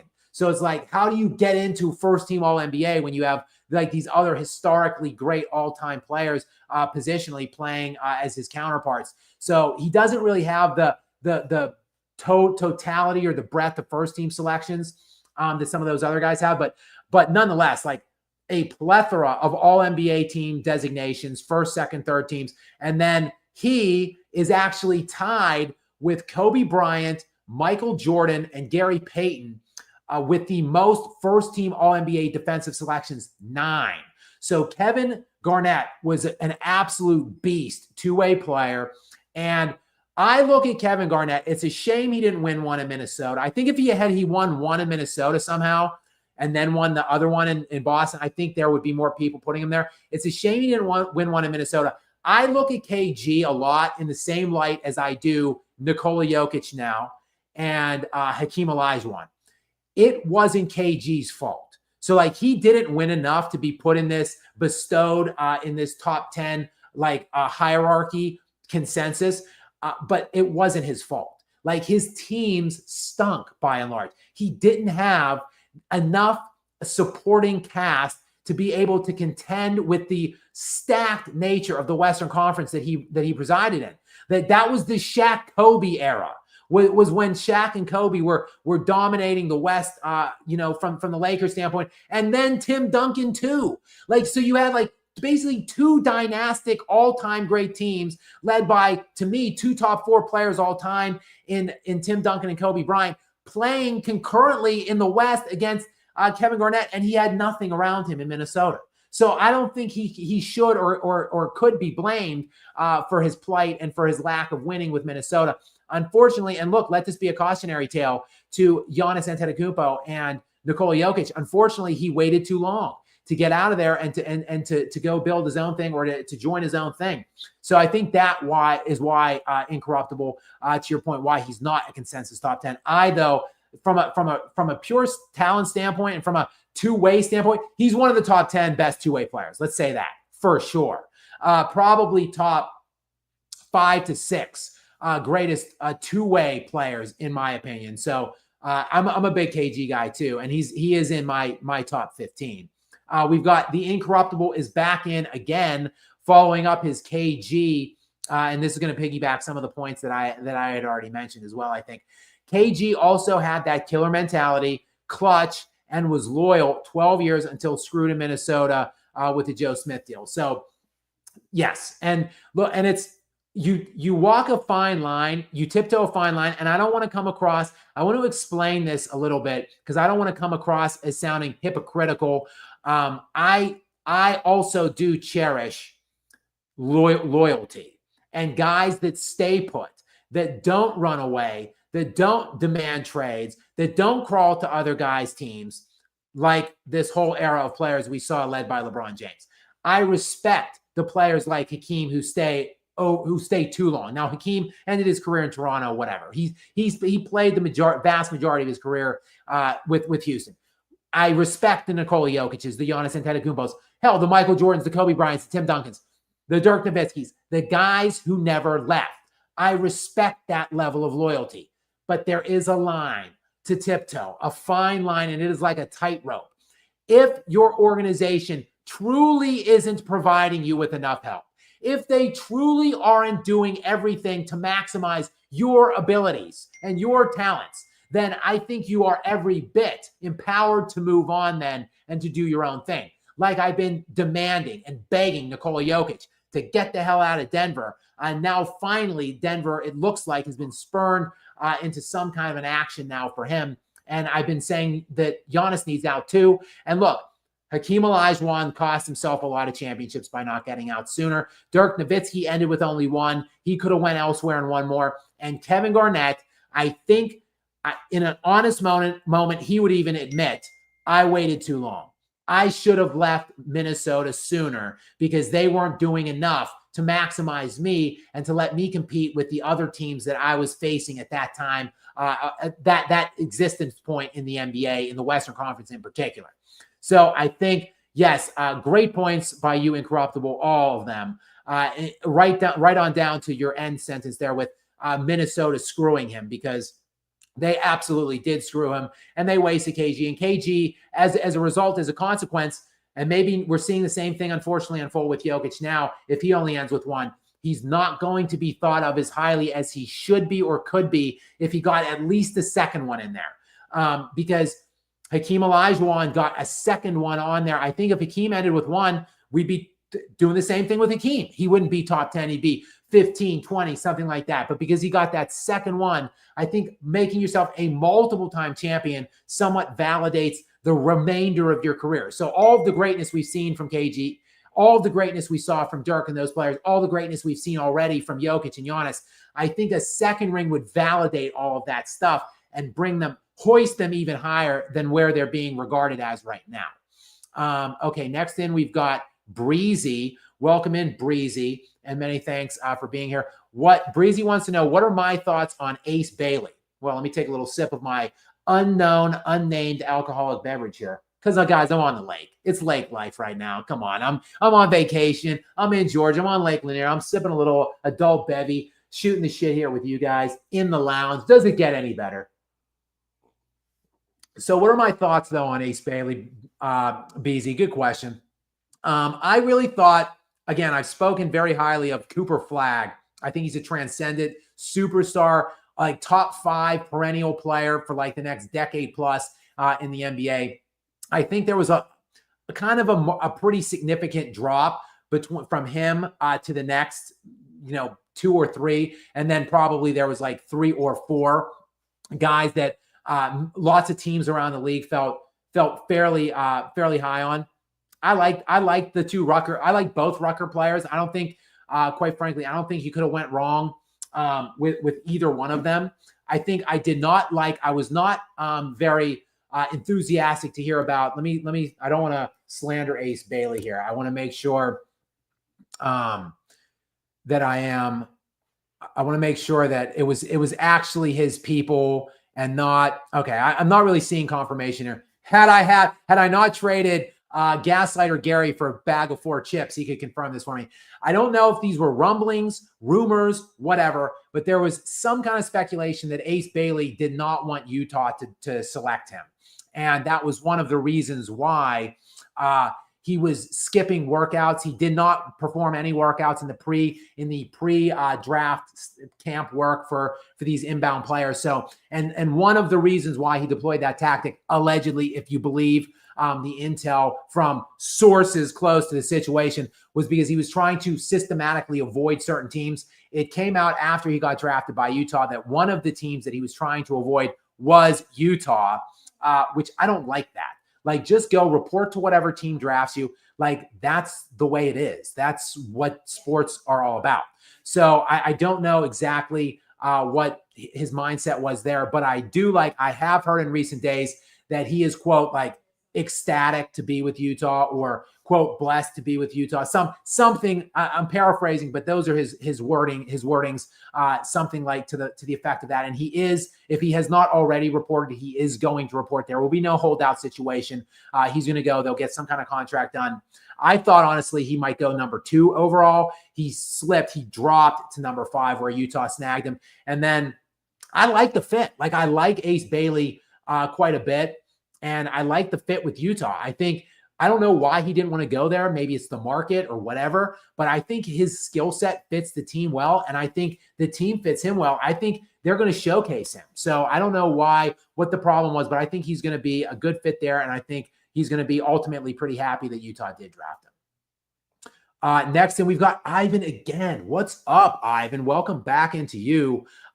Just to remind you on T-Mac, you said he never passed the first round. Actually, he did. But in 2009, he was injured. That Rocket team with Artest Yao pushed the Lakers to 7. And in 2013, he rode the bench for the Spurs. Yes, correct. All of that stuff is correct, Ivan. I did put a video out on Tracy McGrady recently, and that is all right. I did say he never got out of the first round. Tracy McGrady never got out of the first round. That is not technically true because he was on a roster that played beyond the first round. He individually was never playing on a team that got, like, he wasn't contributing and an active like playing member that was dressing in the uniform and coming into the games on a team that got out of the first round. You can find, I did a Tracy McGrady video about a week, maybe 8 or 9 days ago, in response to his pathetic and disgraceful Kobe Bryant slander. It was just so distasteful to see a longtime confidant and close personal friend of Kobe Bryant in the midst of First Take, the Kobe slandering jackals on First Take like Gilbert Arenas and Stephen A. Smith, these career Kobe haters, to see T-Mac sit up there in the middle of the set, just slandering, jumping in on the slander. Like, I would expect T-Mac to be the guy holding it down and defending the veracity of Kobe's legacy. Instead, T-Mac was piggybacking on the slander. So I, of course, had to get in and respond to T-Mac and provide some context on his career. The context being that he's never actually played his way out of the first round in his entire NBA career. So he should just take Kobe's name out his damn mouth, in my estimation. But you guys can check that video out. It's one of my recent videos. And it, like I said, it posted about 9 days ago. So check into that.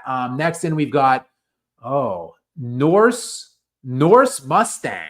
That's quite a handle. I like it. Norse Mustang, welcome into you. Many thanks for joining me here in the lounge here and for sponsoring us in the sponsor area of the lounge, no doubt. Skap, where do you think LeBron should be ranked all time when you take into account the damage he does to the teams he's on?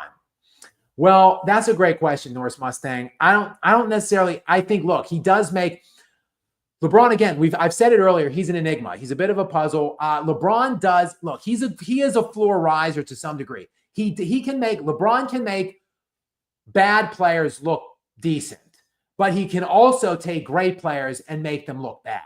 So, and not only that, I think you're talking about in terms of what he does to the teams.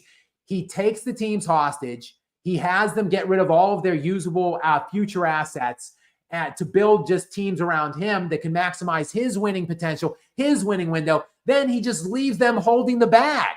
Whenever it doesn't fit him, he just jumps to some other team and repeats the process. And this other team has sacrificed their entire future and now stink for the next 5 to 10 years, thanks to trying to build around LeBron and then him just screwing them, stabbing them in the back and slithering his way out of town to whatever next super team that he wants to go build. So I think if you factor all that in, sure, you can certainly take him down even more pegs.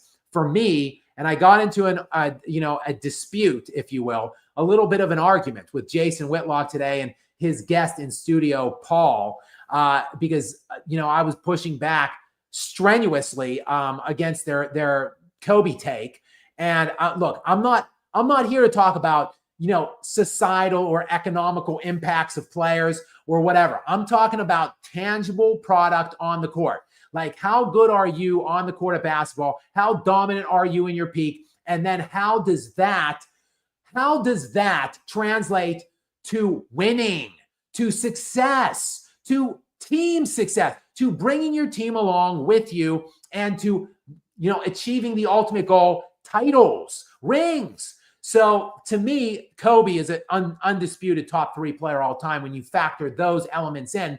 With LeBron, look, there's no disputing what he has achieved from a statistical standpoint, from an overall resume standpoint. When you look at the raw resume, 4 league MVPs, 4 championships, 4 finals MVPs, all-time leading NBA scorer. He'll probably be the second all-time in assists if he's not already. There's no doubt statistically and from an accolade standpoint, when you really fill out the resume for LeBron, he should rank very highly.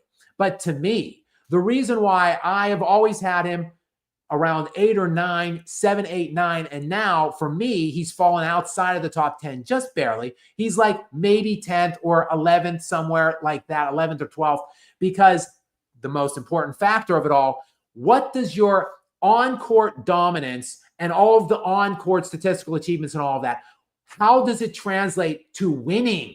How much of an impact are you in winning?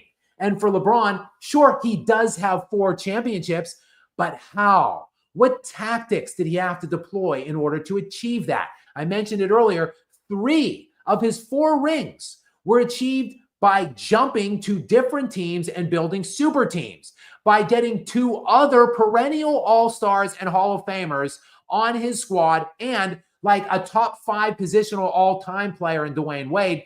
Those are, and then an ascending Kyrie Irving in Cleveland and Kevin Love, who was a top 10 player in the NBA at that time. If you don't think he is, debate me. You're wrong. So those are 3 of his 4 rings. Then his 4th ring was with AD, who was a top 5 player in the NBA at that time when they won in the bubble. And again, if you think I'm wrong, debate me because you're the wrong one. AD was first team All NBA that year, first team All NBA defense, 6th in league year MVP voting, and 2nd in defensive player of the year voting. So he was undeniably a top 5 player. And that was in addition to having other great pieces, like I mentioned earlier on that, Dwight Howard, Alex Caruso, Rajon Rondo. So to say that LeBron has had an immense impact on winning would just be a lie in my estimation. He hasn't. He has never won a challenging title or even one that could have went either way. One where he wasn't like an overwhelming favorite. You could say maybe the Cavaliers title, but still, you had suspensions, injuries to the Golden State Warriors. You had Kyrie Irving balling out of his mind. So LeBron James just hasn't been impactful enough with winning in order for me to rank him comfortably within the top 10. Now, if you factor all of the off-court elements into your point, Norris Mustang, well, he slips even more precipitously because he has destroyed the NBA. We're trying to dig out of it. He is the first superstar ever that has left the NBA in worse shape than what it was when he received it or inherited it.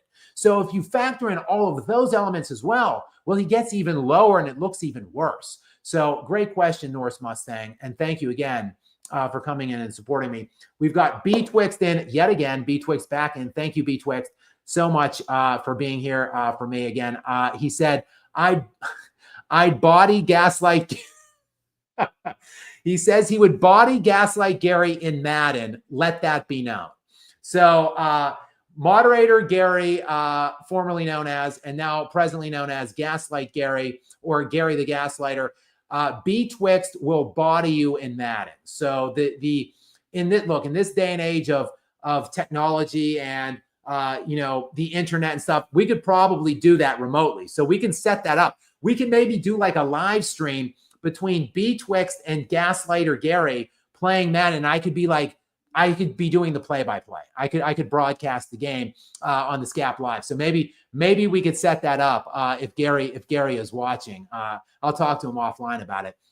Next in is Will N is back in yet again. Will N, sorry, apologies that I jumped your one super chat. I do apologize. Hopefully I hit on it. I think you asked about Jordan Clarkson too, and then someone else did. So hopefully you got my Jordan Clarkson answer there. To piggyback off of the Stars waiting too long convo though, says Will N, do you think that Cade Cunningham should go to a better team or stay in Detroit?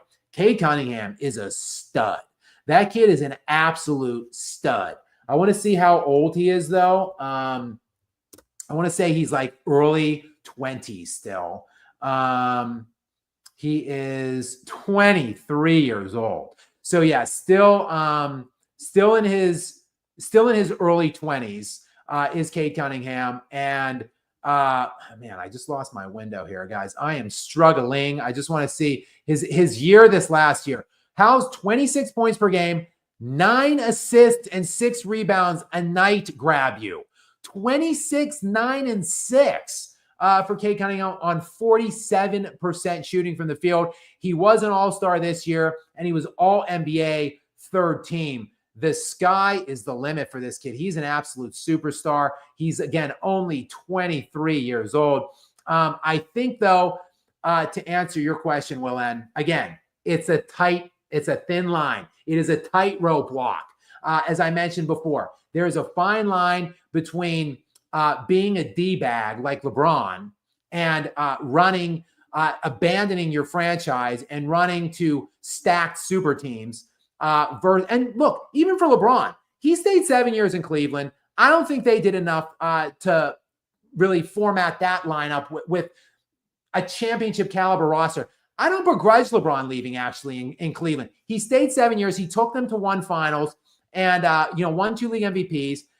I think the problem I had was how he left. He let them find out about it by his national television special, The Decision. He stabbed them in the back on national television, classless. And then he went to like the 3rd best player in the NBA at the time in Dwayne Wade, and then recruited like the 15th best player.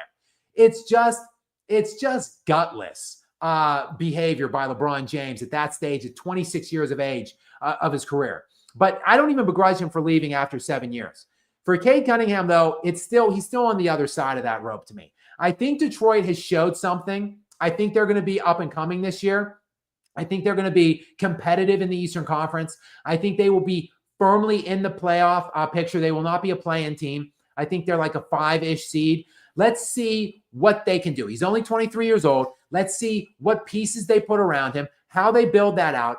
Let's give Cade Cunningham a couple more years in Detroit before he starts the demanding trade type scenario or jumping to some super team situation. But I love Cade Cunningham. I think he's an absolute star in the NBA. All-NBA third team. I think he's going to be a top 10 player in the NBA this season. So I think the world of him, but I would like to see him stay put in Detroit for at least 2 more seasons. And then if they're still floundering around there, winning in the low 40s or mid 40s or whatever, then he can start looking at next destinations for him at that point.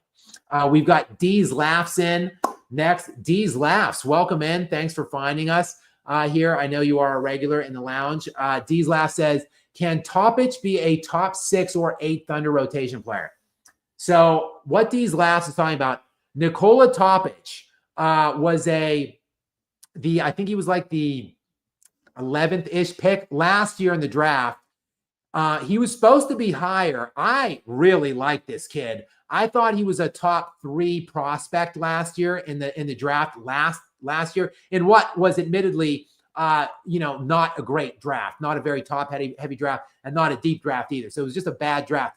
But I thought within that draft, Nikola Topic was one of the true gems to be had in the draft. He hurt his knee before the draft process was underway. And because of that, he was going to miss this entire season, this past year, 2024, 2025. So whatever team drafted him knew that going into the draft. Therefore, he slid a bit. I want to say he dropped to like 9, 10, 11, something like that.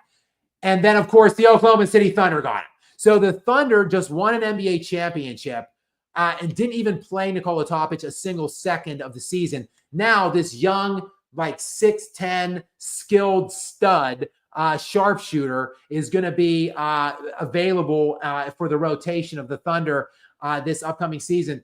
And these last, I do think that he, maybe not a top 6, but I think, yes, he will crack the top like 8 rotation. Probably not initially, but by the end of the year, because the Thunder, if we did see any kind of vulnerability or limitation throughout their playoff run that we just witnessed, was that they go a little stagnant on offense from time to time. And Nikola Topic could just be instant offense off the bench. So I do think that he will carve himself a niche in that Thunder rotation. I don't know exactly when it's going to happen. They'll probably slow play him in because of the injury, because of his youth, and because they're just so damn good. He's a bit of a luxury. So I think it won't be till later on in the season. But by the playoffs, I think he will be a top 8 rotational player. And I think he'll be impactful for them in the playoffs. Good question, D's Laughs. Next, Ivan is back in again. Ivan NBG from Serbia. What is up, my Serbian? I'm just an honorary Serbian brother, but I'm still going to call you my Serbian brother. Welcome back in. Thank you so much for your generosity here in the lounge. T-Mac, Gill, and Clutch underestimate Kobe's first 3 rings. He was second option. So what? How can you be one option with prime Shaq? Why didn't Shaq win without all-time great shooting guards? Kobe sacrificed his stats. Great point, Ivan. And quite frankly, a point I've been making for like 20 years.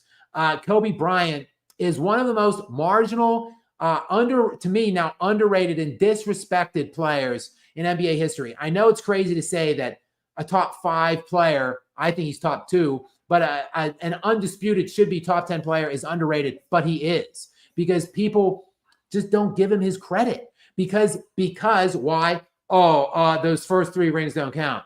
Shaq. Like any argument that when I'm having an argument or conversation, discussion, whatever, with somebody about Kobe, and they say, Shaq, those rings don't count because, Shaq, you're invalidating your whole argument and you're exposing yourself, quite frankly, as an idiot. Go back and look into the context of those rings. I watched them all live in real time. Kobe Bryant, look, in his first full year, really, he played 50 games in a strike-shortened season, was a starter, scored 20 points per game, was all-NBA defense, and all-star. When they won the championship, the first championship, You could say maybe Kobe was a step below Shaq. I'll give you that. Shaq was league MVP. Kobe was really in his first full year of contributions and at a dominant level, I would say. So you could say Kobe was a decidedly like a number 2 guy or a Robin in that first ring. In 2000, 2001, he was a top 3 player. Like there's just, to me, it's Shaq, Duncan, and Kobe in any order you want to shuffle it. You could go Kobe, Shaq, Duncan, Duncan, Shaq, Kobe, Duncan, whatever order you want to rearrange it and shuffle it. I won't give you much pushback on at that time. In 2000, 2001, so for the next 2 rings that he won, he was a top 3 player on planet Earth.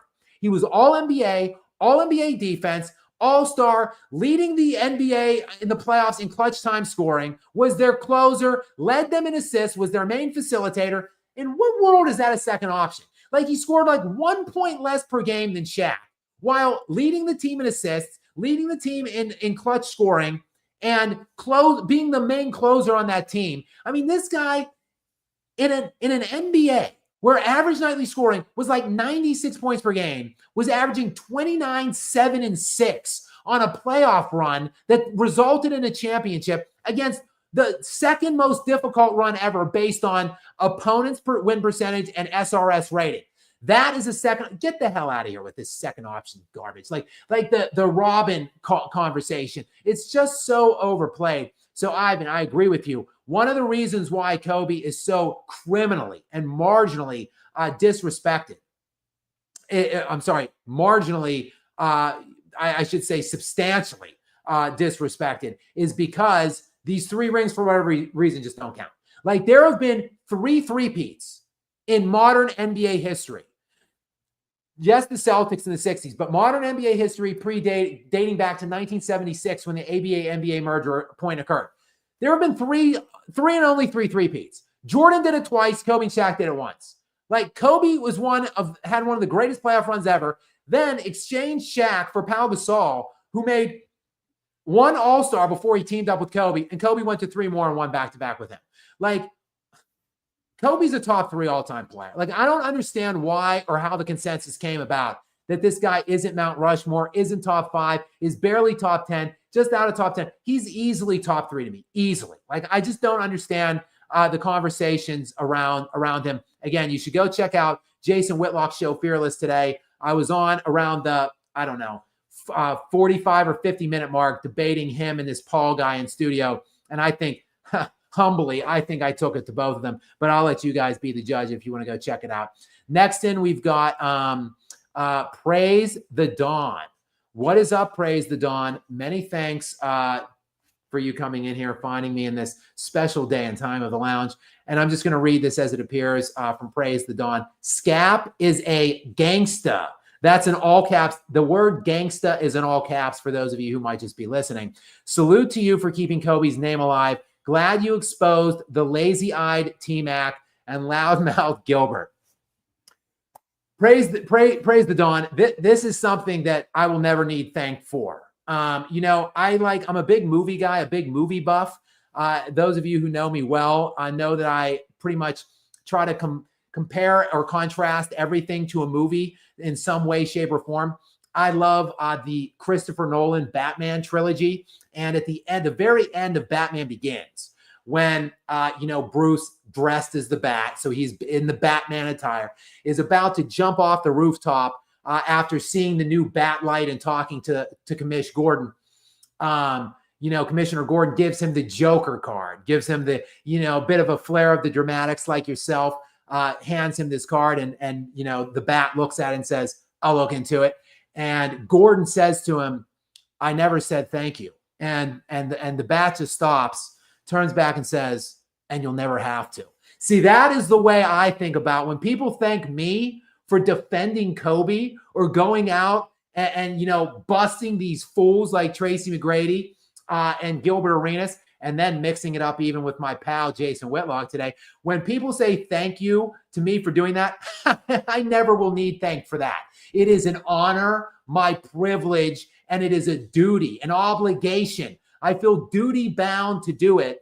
As long as I draw breath and have any semblance of a platform, I will be out here and I will be checking the hate surrounding Kobe Bryant's name. I simply will not stand for it. If I see it, hear it, whatever, that's like my bat signal. That calls me into action to get out here and to defend Kobe Bryant. And it's not even defending, it's just setting the record straight. It's just telling it the way it is. It's putting the proper context around what Kobe Bryant achieved. And when that context is woven in the right way, when the story is told in the proper manner, there's no way, there's no conclusion to reach other than that this guy was a top 3 all-time player.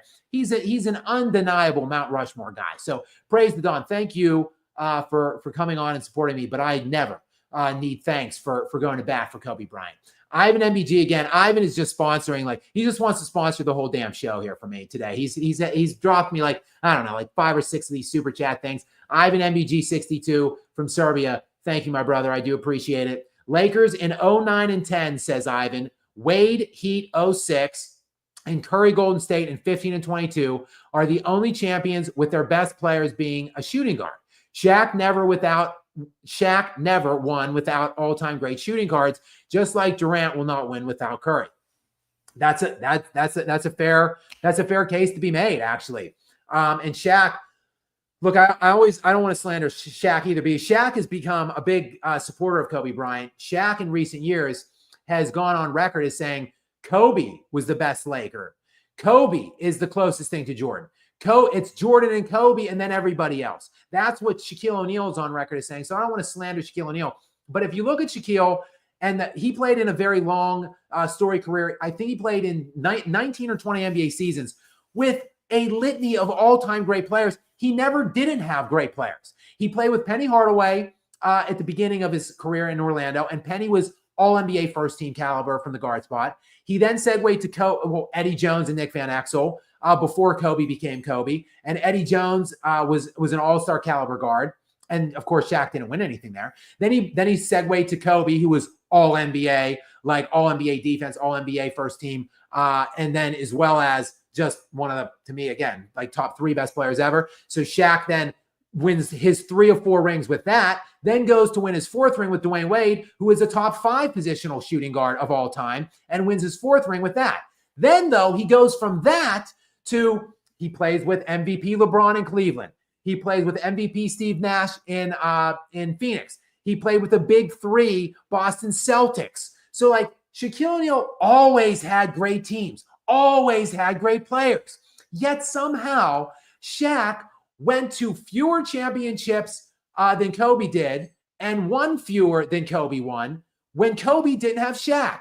And Kobe had a hell of a lot less to work with than Shaquille O'Neal. So Shaq had Penny Hardaway, Dwayne Wade, Steve Nash, LeBron James.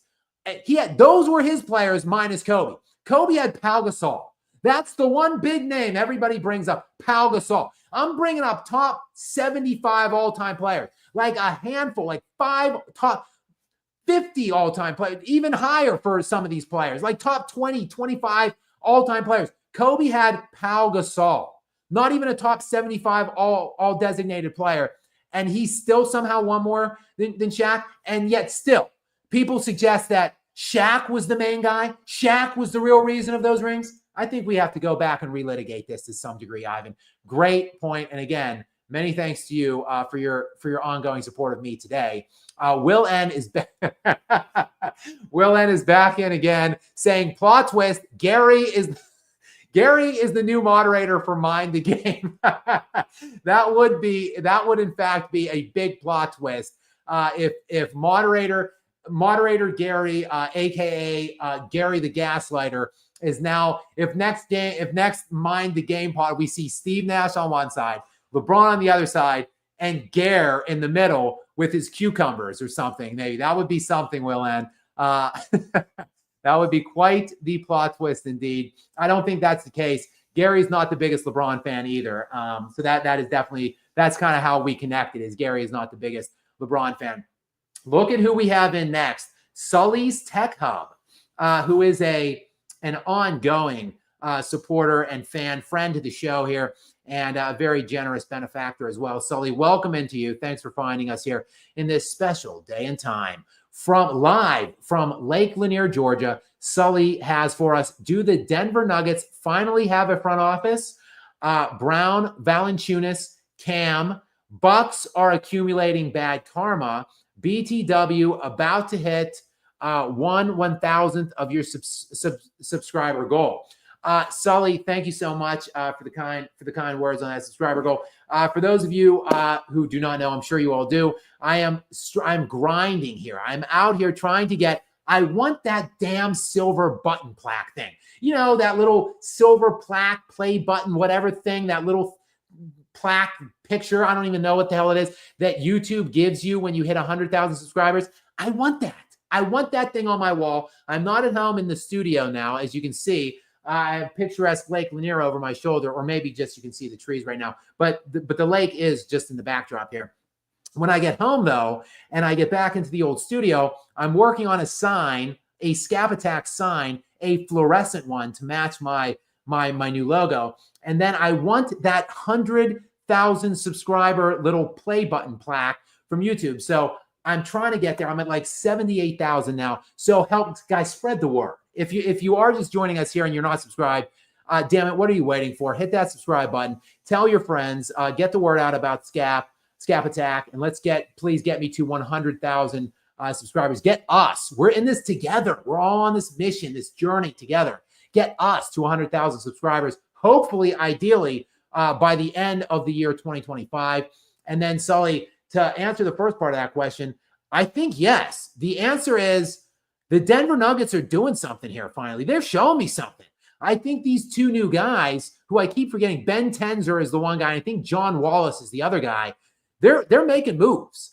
These are three great moves in succession in like a span of like a 20-hour span. I am. Are you not entertained? I am. I certainly am. The Bucks, meanwhile, yeah, we'll see. I don't know. I don't know what that Damian Lillard contract is going to look like over the next 5 years. We'll see. Hopefully, they can build Giannis some semblance of support like the Denver Nuggets are finally trying to do as well, because both those guys, if anybody deserves it, those two guys do, Jokic and Giannis. We got Betwixt back in here. I will slander Kobe to lead you into a trap, Skap. Oh, I don't know, Betwixt. I don't know. I don't think I can't. You cannot lead me into a trap with Kobe. There are a few things that I am an authority on in this world more. A few things that I know more about on this earth than I do about Kobe Bryant, his career, his achievements, the context of it. So Betwixt, I'm always available, brother. Come at it. Bring it whenever you want to. Dave, just Dave. It's just Dave is in. Dave, welcome in. And thank you for finding your way to us and for sponsoring us. I do appreciate it. And Dave says, I'm tired of these wannabe NBA historians, the ones who ride LeBron to build their, quote, careers. Kobe was never considered a Pippen. He was the next MJ. Great point. See that? And that's one of the points that I made against Gilbert Arenas. There are levels to this, like levels to the way we're discussing second options or supporting cast or help or whatever you want to say, running mates. There are levels to it. He talks about it. Gilbert Arenas talks about those first three rings like Kobe Bryant was Scottie Pippen. Not the case. It was more of a Kareem Abdul-Jabbar, Magic Johnson, a Steph Curry, Kevin Durant pairing. They were more like similar footing. They were co-top options in my estimation. They were 1 and 1A. Like there are levels. Like these people come out here and they talk about Kobe Bryant like he was Jamal Murray or some shit. Like, get out of here with this. It's pure on revisionism. Like, yes, Kobe wasn't quite the Kobe Bryant in 99, 2000. But in 2000, 2001, Kobe Bryant was one of the baddest. I almost cursed there. I don't do it. He was one of the baddest mothers on the face of the planet.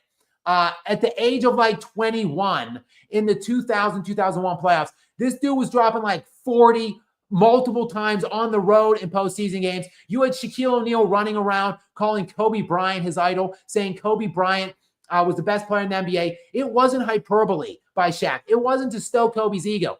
Those two, it wasn't Batman and Robin, people. It was Batman and Superman. They were two superstars, two megastars, two one options that just happened to be on one team. That's why, newsflash, they won 3 straight championships. That's why they're one of only 3 three-peats in recorded modern NBA history, because they were the 2 best players in the NBA to me at that time. Again, if you want to wedge Duncan somewhere in there, I won't fight you too much, but they're 2 of the top 3 best players in the NBA. And saying anything else at this point is just revisionist nonsense.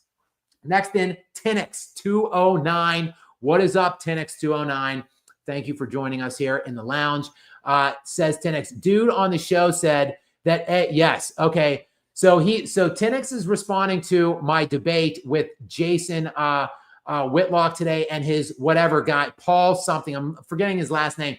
Paul something. He played in the NBA for 18 games. He scored 1.8 points per game for his NBA career in 18 games. And allegedly he did a training camp with the Lakers in 2001, and he absolutely despises Kobe Bryant.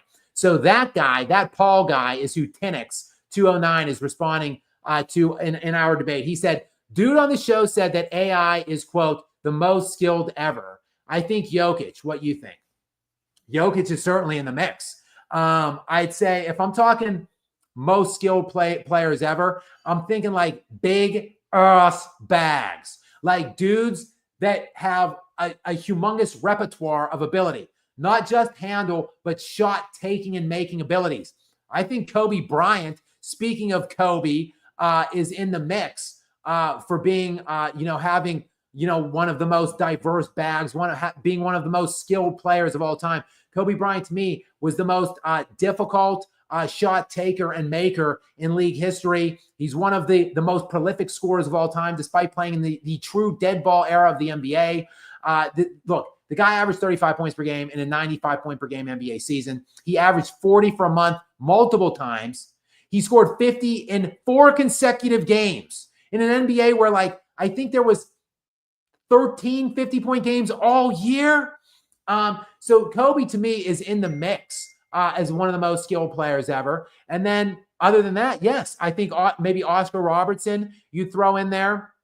The first guy to average a triple-double, and Nikola Jokic. Like, the guy can dominate in the post. He can go inside out. He's shot damn near 40, maybe even over 40%. If you remove the last quarter, late quarter heaves and buzzer beaters, Jokic shot over 40% from the three-point line. He's also arguably the best passer in the NBA. Now, he doesn't have a very great handle, but in terms of his ability to score at multiple levels, average 30 if you need, score 50 if you need, and then get you, 10, 15 assists. Like, I'd say yes, Nikola Jokic is 100% undoubtedly in the mix for the most skilled player in NBA history.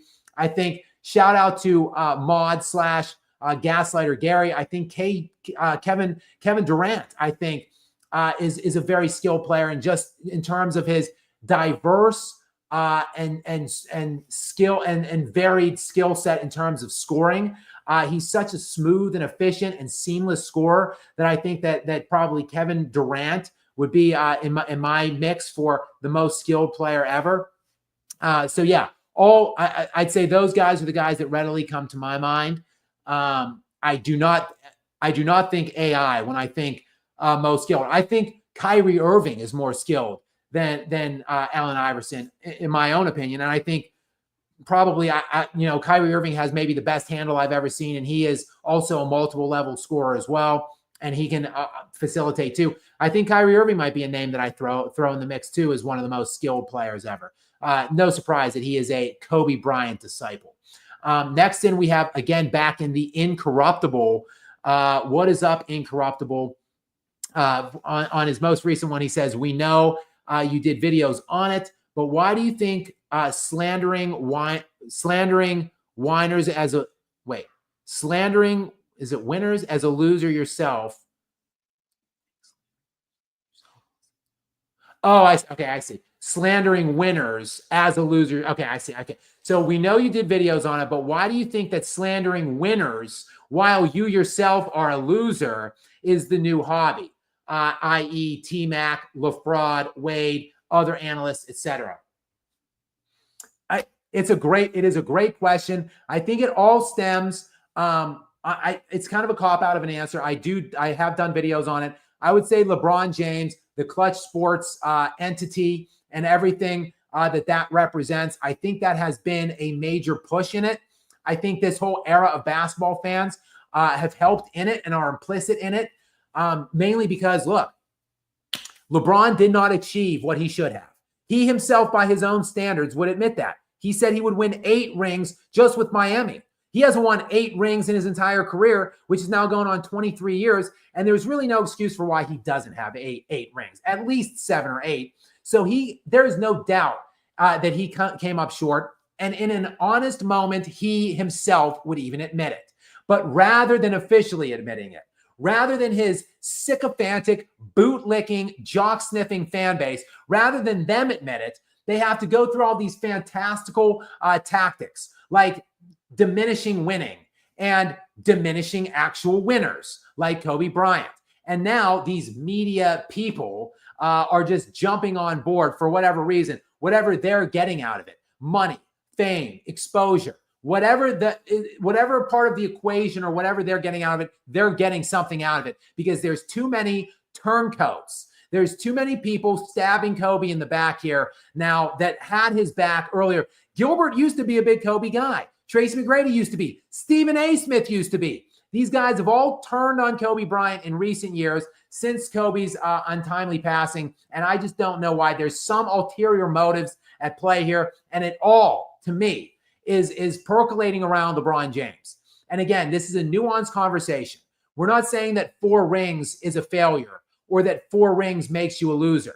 What I'm saying is, in the context of the way his career has gone, in the amount of supporting casts that he has had, in the opponents that he has faced, in the longevity that he has had, just been blessed to have, I think that 4 is a massive underachievement. Again, I think he should have at least 7 or 8 rings. So yes, 4 rings does make LeBron a loser in my estimation. And because people have to in some way coddle and excuse away what a loser LeBron has been, and still try to find a way to justify him in GOAT conversations, now we have to go back and discredit actual winners. But great question, Incorruptible. Next thing we have Cameron Spencer. What's up, Cameron? Welcome into you. Just a very short and simple message: fire Nico. Okay, so I'm with you. I mean, Nico, look, I think though we have to relook at the trade of Luka Doncic, which was one of the worst trades. In fact, I'm willing to say the Luka Doncic trade is the worst trade I've ever seen. A 25-year-old perennial, like 6 straight year first-team All-NBA player, who's the second leading playoff scorer per game and 3rd leading regular season scorer per game in league history. You trade that guy who wanted to end his career as a Maverick at 25. You trade him for 1 first-round essentially pick and Anthony Davis, like the worst trade I've ever seen. But now if you factor in Cooper Flagg as well, is in that trade as well. I guess we shouldn't be adding it, but I there's no way for me to disconnect it now at this point. So if you're telling me you get Cooper Flagg now, who's only like 18, remember, he should only be a senior in high school. I'm sorry, he should be a freshman in college now. Last year, his first year at Duke should have been his senior year in high school year of eligibility. So the fact that you get him at 18, and I think that Cooper Flagg is now going to become, let's say within 4 years, Cooper Flagg is going to be a perennial top 5 league-wide NBA player. I think he will be a first-team All-NBA player perennially within 4 years. So now and then at that point, he'll only be 22, and Luka Doncic at that point will be 30, pushing 30. So if you factor that in, Cameron, it does look a lot better now that they got that. And it also makes it look a lot more suspicious that the league was somehow involved in getting that trade facilitated for LeBron, for the big LA market, and then what they gave to grease the tracks to the Dallas Mavericks on the back end was, oh, here's this transcendent up-and-coming superstar that's only 18 years old. Let's go ahead and execute this deal. So it kind of looks like it might have been less about Nico, Cameron, and more about ownership and whatever back alley deal Commissioner Nosferatu Adam Silver had dreamed up with them to try to get Luka to LeBron. Next in, Ivan NBG62 again. Ivan, I appreciate you so much. I can't thank you enough for all of your ongoing support and generosity here in the lounge. Guys, I'm trying to get out and enjoy the lake. I've got beautiful Lake Lanier in Georgia. My close friends / really family that I think of them as, I'm sure want me to come and enjoy my adult beverage, which is unnamed, that I'm enjoying right now. But I can't get out of here because you guys are just too damn kind. I cannot thank you enough for all of these generous donations you guys are making me. We are now up to 37 super chats in this new and special vacation day and time here, live from Lake Lanier. So let's just keep plugging through here with the guy who has just dropped like 10 super chats himself, it feels like. Ivan, Skap, since you can't put your email public, I will text you in DM on Instagram. You will know it's me. I'm texting you. I hope one live Q&A with you. Okay, look, I'll give you my email address. I just don't give my cell phone out public, but I will give you my cell if you email me. So I'll give you my email address now. It's jas838@gmail.com. So that's my personal email address. You can also find me. You can find my email address through YouTube. It's j.skapanak@gmail.com. You can go to my YouTube page and find that. But my personal one that's not associated with YouTube is jas838@gmail.com. Just send me an email, Ivan, with the headline, it's Ivan or something, or hey, it's Ivan NBG or whatever, as your headline on the email, and I'll know it's you, and I'll give you my cell phone then in email. I don't mind giving out my cell phone. I just won't give my cell phone out publicly. But if I have a relationship with people and I'm communicating with you via email and stuff, I don't mind giving that out. So go for it. I'll do. We could jump on. We could do something. We can make something work. Anything for my Serbian contingent.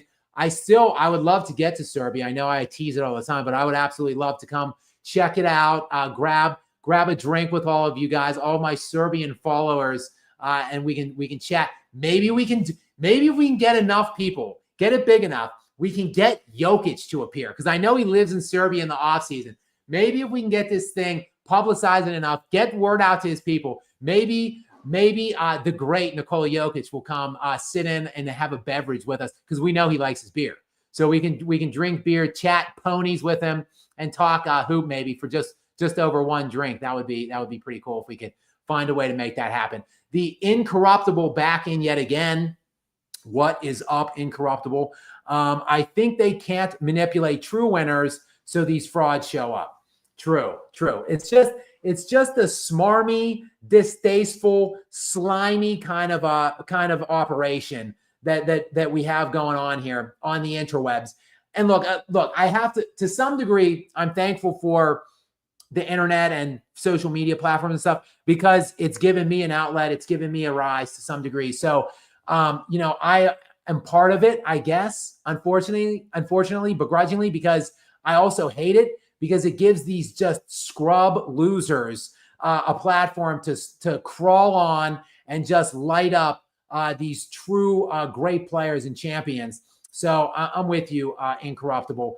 The fraud, they know. Look, the people, Clutch and all, and everybody else, they know who's in their pocket and who they can go to when they need to turn on slander mode, and obviously Skap Attack. No, guys, no matter how big Skap Attack may get sometime at any point in the near or distant and far off future, I will never be selling out to any of these entities. So I will always keep it real and say what I think and say what I believe. So thank you guys, obviously, for being here and helping support me in that pursuit. We've got Sully back in. What's up, Sully? I've put some thought into the Skap's Fine Cologne, going for a mass appeal, simple sophistication, and an homage to classic EAU franchise from the 1970s Italy. Is that I don't even know how to say that word, Sully. I'm failing you. Frashy, I don't know. I don't know. I'm not pronouncing that properly. But Sully Stack Hub, you mentioned, I haven't seen him in here. We do have a Skap's Extra Strong Cologne. So Sully, I don't know. Are you trying to help Skap's Extra Strong Cologne and come up with my next item on his line? Or Sully, are you actually pitching your own line? Will it be Skap's Fine Cologne? Instead of Skap's Extra Strong Cologne, you're going to make a Skap's Fine Cologne. And I slaughtered, obviously, this homage to classic EAU Freshie from 1970s Italy. I don't know, but look, I'm willing to work with you guys. I want to get the Cologne line out. Let's get it on the market. I will be the pitch man, the spokesperson. We'll figure out. You can teach me how to pronounce these words down here, and guys, we'll sell this. I think there might be a market of people that want to smell like Skap. So let's get on it. I do want to get some merch out. All kidding aside, I'm trying to get some t-shirts out, some funny shirts or something, maybe some mugs or like a hat or something. Also, because I just want to wear them and like use them on the live streams or when I'm on videos. So do keep your eye out for a potential Skap merchandise store coming sometime soon. And you can maybe potentially at some point find the cologne on the Skap's store of collateral as well. So keep your eye open for that. Incorruptible, back in the Incorruptible keeps flying in as well. Did Unclutch sign Pippen as well? Great question. The answer is yes. Obviously, Scottie Pippen has been out here trying to take Michael Jeffrey Jordan down pegs too, believe it or not. Like, it's bad enough people are trying this crap with Kobe Bryant, but the fact that we're actually trying to throw revisionist history against Michael Jeffrey Jordan as well, it just goes to show you no one is safe. And Scottie Pippen, who was, Team Jordan for several years, all of a sudden is now trying to tout, or at least he has been in recent years, trying to tout Scottie Pippen as like a superior player to Michael Jordan or something like that. Or maybe Wilt Chamberlain. He's trying to put, Wilt, LeBron, anybody over Michael Jordan desperately. But I think Incorruptible, look, there's probably ulterior motives for Scottie that go beyond money or clutch sports or whatever else he might be getting out of it. I think Scottie Pippen absolutely is just butthurt about Michael Jordan's legacy, how great Michael Jordan is considered. I think Pippen thinks that he was also like a Kobe Shaq or a Kareem Magic type of a partnership with Michael. I think Scottie thinks he was like a co-running mate with Michael Jordan. It was like equally as prominent in those title runs, which we all know is absolute nonsense and absurdity by Scottie Pippen. But because Jordan, I think the Last Dance really rubbed Scottie the wrong way. And once that docuseries came out over COVID time and Jordan really played up some of the anti-Pippen commentary that has been floating around out there, Pippen, I think, got a little butthurt, got in his feelings.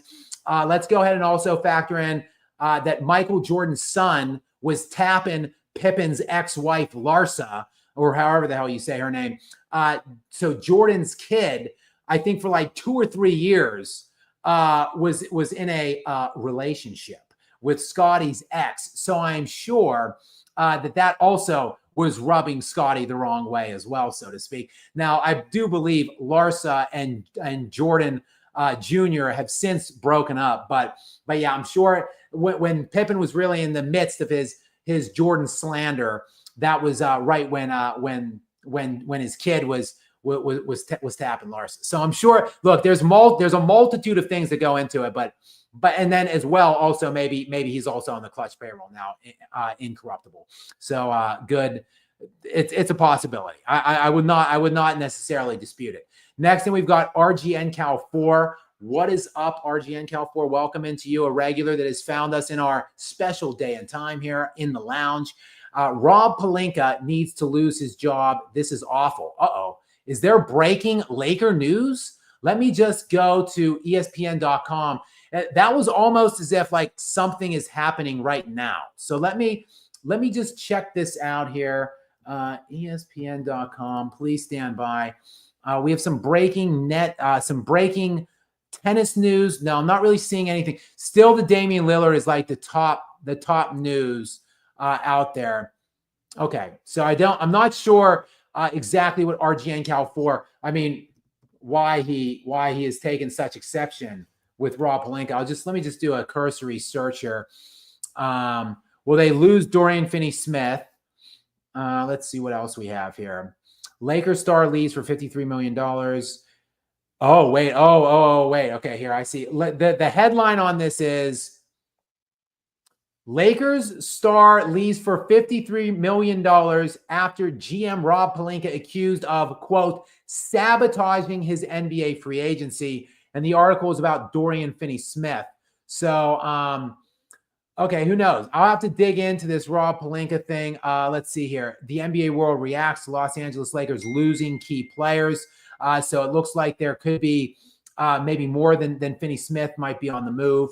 So, we'll see. I'll have to dig in and look. Dorian Finney-Smith's going to the Houston Rockets. That's a nice pickup by Houston. So I'll have to look in and see if there's additional details on this Rob Pelinka thing. But look, RGN Cal 4, the only thing I'll say, let me get a little sip of my adult bevy here.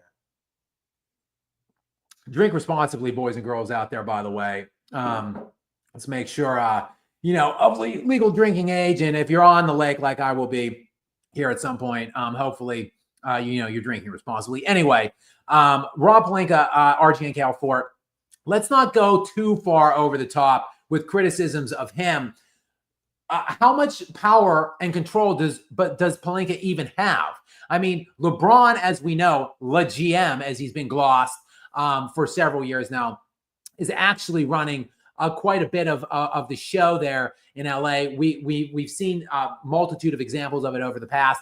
He really wanted Russell Westbrook, obviously, and then he scapegoated Russell Westbrook. He wanted his kid drafted. So, I don't even know. And plus, I mean, LeBron is running out here activating $53 million non-team friendly player options. Maybe, he could have, re-signed a different deal, taken as much money or more maybe, but made it more team friendly.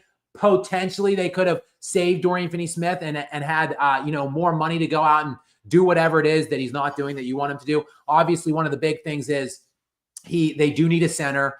It was plainly obvious. They got rid of basically any size that they did have with the Luka Doncic acquisition, and then they got absolutely decimated on the boards in their series against the Minnesota Timberwolves. It is a known, obvious certainty that they need to somehow materialize a big in free agency this year. So far, I have not heard that they have done that. There's a couple guys on the market, I think, that would fit. I think, there was just a buyout. DeAndre Ayton just got bought out. He would obviously fit nicely, but there's no way that the Lakers can fit him in the context of the cap parameters that they set out right now. So I don't know exactly. They're pretty hamstrung with contracts right now, RGN Cal 4. It would honestly be best if LeBron just left. Like, you would free up the $53 million. You could build around Luka and, just build a nice defensive team around him, basically what the Timberwolves had amassed. So I don't know. I'll look in. Look, if there's some glaring stuff, RGN Cal 4 with Rob Pelinka, I will get in. I will dig in, and I'll do a video on it at some point. You can bet on that. Okay, Vacation Wealth Partners is in. One of my longest and most generous benefactors. He is I can typically always count on him being in here in the lives, and generally when he is in the lives, he is donating very generously to me and the Skap Attack Lounge. So many thanks to you, Vacation Wealth Partners. Thank you so much for finding me here at this special day and time. And I don't think, to the best of my knowledge, you have sent me an email yet. I thought we were going to do I thought I was going to hop on your podcast in the off season. I am on vacation now. So speaking of Vacation Wealth Partners, so it might not be this week, but I will definitely anytime hereafter be more than willing to hop on your podcast with you. So shoot me an email again if you haven't already. If you have, I'll go back and I will search it. I do fall behind on my emails from time to time, but usually I'm pretty good at finding the emails at some point. But Vacation Wealth Partners finds me. Special date and time, of course, has to come in here and drop us two very generous donations back to back, actually. So we'll go back to back with Vacation Wealth Partners. Today's sports media landscape is the sadly the most horrific I've ever seen. It's extremely depressing when we have literally zero reliable, honest media outlets to enjoy, but at least we've got Skap. That's right, Vacation Wealth Partners.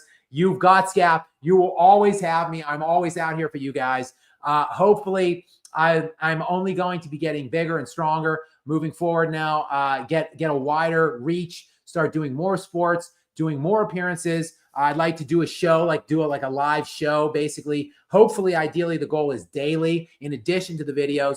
So hopefully there will be more Skap, much more to come, not less.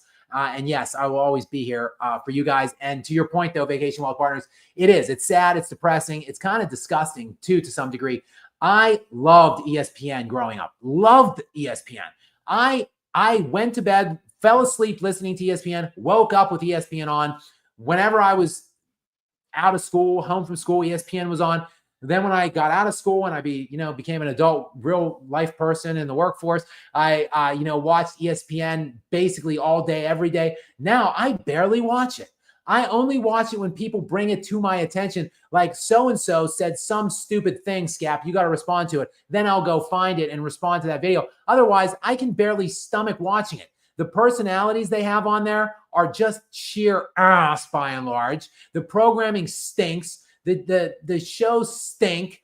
I just can't. I could barely stand to watch it. I don't even like watching halftime shows or in between games and stuff. It's just difficult to watch. We'll see. I think they're getting inside the NBA from Turner, so we'll see if they get better with that. I'm sure that will be some kind of a lift to them. But by and large, Vacation Wealth Partners, you're right. And then it extends to the Fox Sports people too. They're no good either. So it's honestly is like these independent people like myself are actually your best bets. So hopefully I could get bigger, get even more professional guys. I'd like to get, a more, professional, edited production going on here, maybe even expand my studio footprint at this point. So really get into more of a reputable feel for you guys. So you can share me to your friends and utilize me to win all of your sports debates and conquer all of these jock sniffing frauds that are trying to disparage the true great players that are out there still in today's day and world. Vacation Wealth Partners, though, like I said, back to back in for a second one. Thank you again so much. Watching these LeBron shills do this ridiculous act like he doesn't do this same whiny attention play, quote, monitoring every offseason is exhausting. Bingo, Vacation Wealth Partners, nail to head and hammer to nail of head and slam there. Yes, it is literally every year LeBron is doing this passive aggressive whiny shit in the offseason through his social media or through his people or his squad or whatever. It's just so utterly exhausting. 23 years now and counting. When do we get a reprieve? When is it going to come to an end? When can we finally stop talking about this guy? I don't know if you guys have noticed, but I have been intentionally trying to avoid the videos myself, even though I am known for a bit of my LeBron, kind of reaction pieces and stuff. And I know you guys want the LeBron reaction pieces. So I give you what you want sometimes, but I have been going out of my way throughout all the playoffs in the offseason to try to talk about him less, but he just keeps insinuating himself into the news. He is inserting himself I'm just responding to what he's putting out there. And this Mind the Game podcast BS, it's making it even harder to avoid this guy. The absurd garbage flowing out of this guy's mouth, it's unparalleled. I've never seen anything like it. The hot trash flowing out of this guy's mouth at such a prolific rate. I can't help but get on here and talk about it from time to time. So please do pardon me for, I guess, maybe kind of being part of the problem. Guys, I know several of you who are friends of the show know that my best friend in the entire world / assistant, my 12-pound Shih Tzu Luna, is getting antsy. She's coming up, I think, to see me. Let me see if I could bring her on. Oh, little Luna. So she made it, of course. She is at the Lake Lanier house here in Georgia. Little Luna is always by my side. She is, of course, my best friend, and she's getting pretty antsy. I think she's ready for like a walk or something. So I am getting ready. I am winding the lounge down. Vacation Wealth Partners, though, thank you very much. I do have one more super chat in here. And it comes from Praise the Dawn again. Praise the Dawn is in. And this looks like this could be a good super chat, a good final one to end on. Skap is the Tom Brady / Bruce Wayne of YouTube. Damn, it doesn't get better than that. That is a very well-worded, very intelligent super chat right there. Praise the Dawn. I honestly, I couldn't have said it any better. I probably should just read it one more time since it's so short and concise, just in case anyone missed it. Skap is, quote from Praise the Dawn, Skap is the Tom Brady / Bruce Wayne of YouTube. I mean, what could I say, guys? Because I think maybe if I have to dig a little deeper here into this, Praise the Dawn, it's because I am just out here for you guys. And, I'm the hero I think that you guys need. Maybe I'm putting words in your mouth here, but it's obviously my pleasure to be here for and with you guys. I feel like I'm on this mission with you guys. I feel like we're all on the same team. My followers / fans, subscribers, whatever you want to call. I need to come up with a name, honestly, for all of you guys, because we're like a team something. I just look at of us as like one piece together going through this journey, to get us, to higher levels and to get our voice more heard for on some of these topics that drive us all crazy. So I can't thank you guys enough for your avid support and just the reliable nature of you guys coming in, turning in here all the time on these super chats, through these lives, also just in the comment section in general, and also your continued watching, commenting, liking, whatever, sharing of my videos. I honestly, I can't thank you enough. I actually just switched over to the regular. I have been keeping an eye on the regular chain as well. A lot of great engagement over here as usual. With you guys, like over 1,000 comments in here. I see most recently Space Raccoon thanked me for doing the live during vacation time. It's, again, like I said, my absolute pleasure.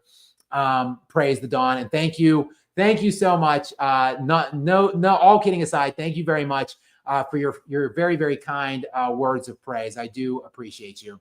Next in, right as I was getting ready to sign off, I've got two more in from Ivan NBG62, who is in 2 more times back to back, just trying to set an all-time record for most number of super chats.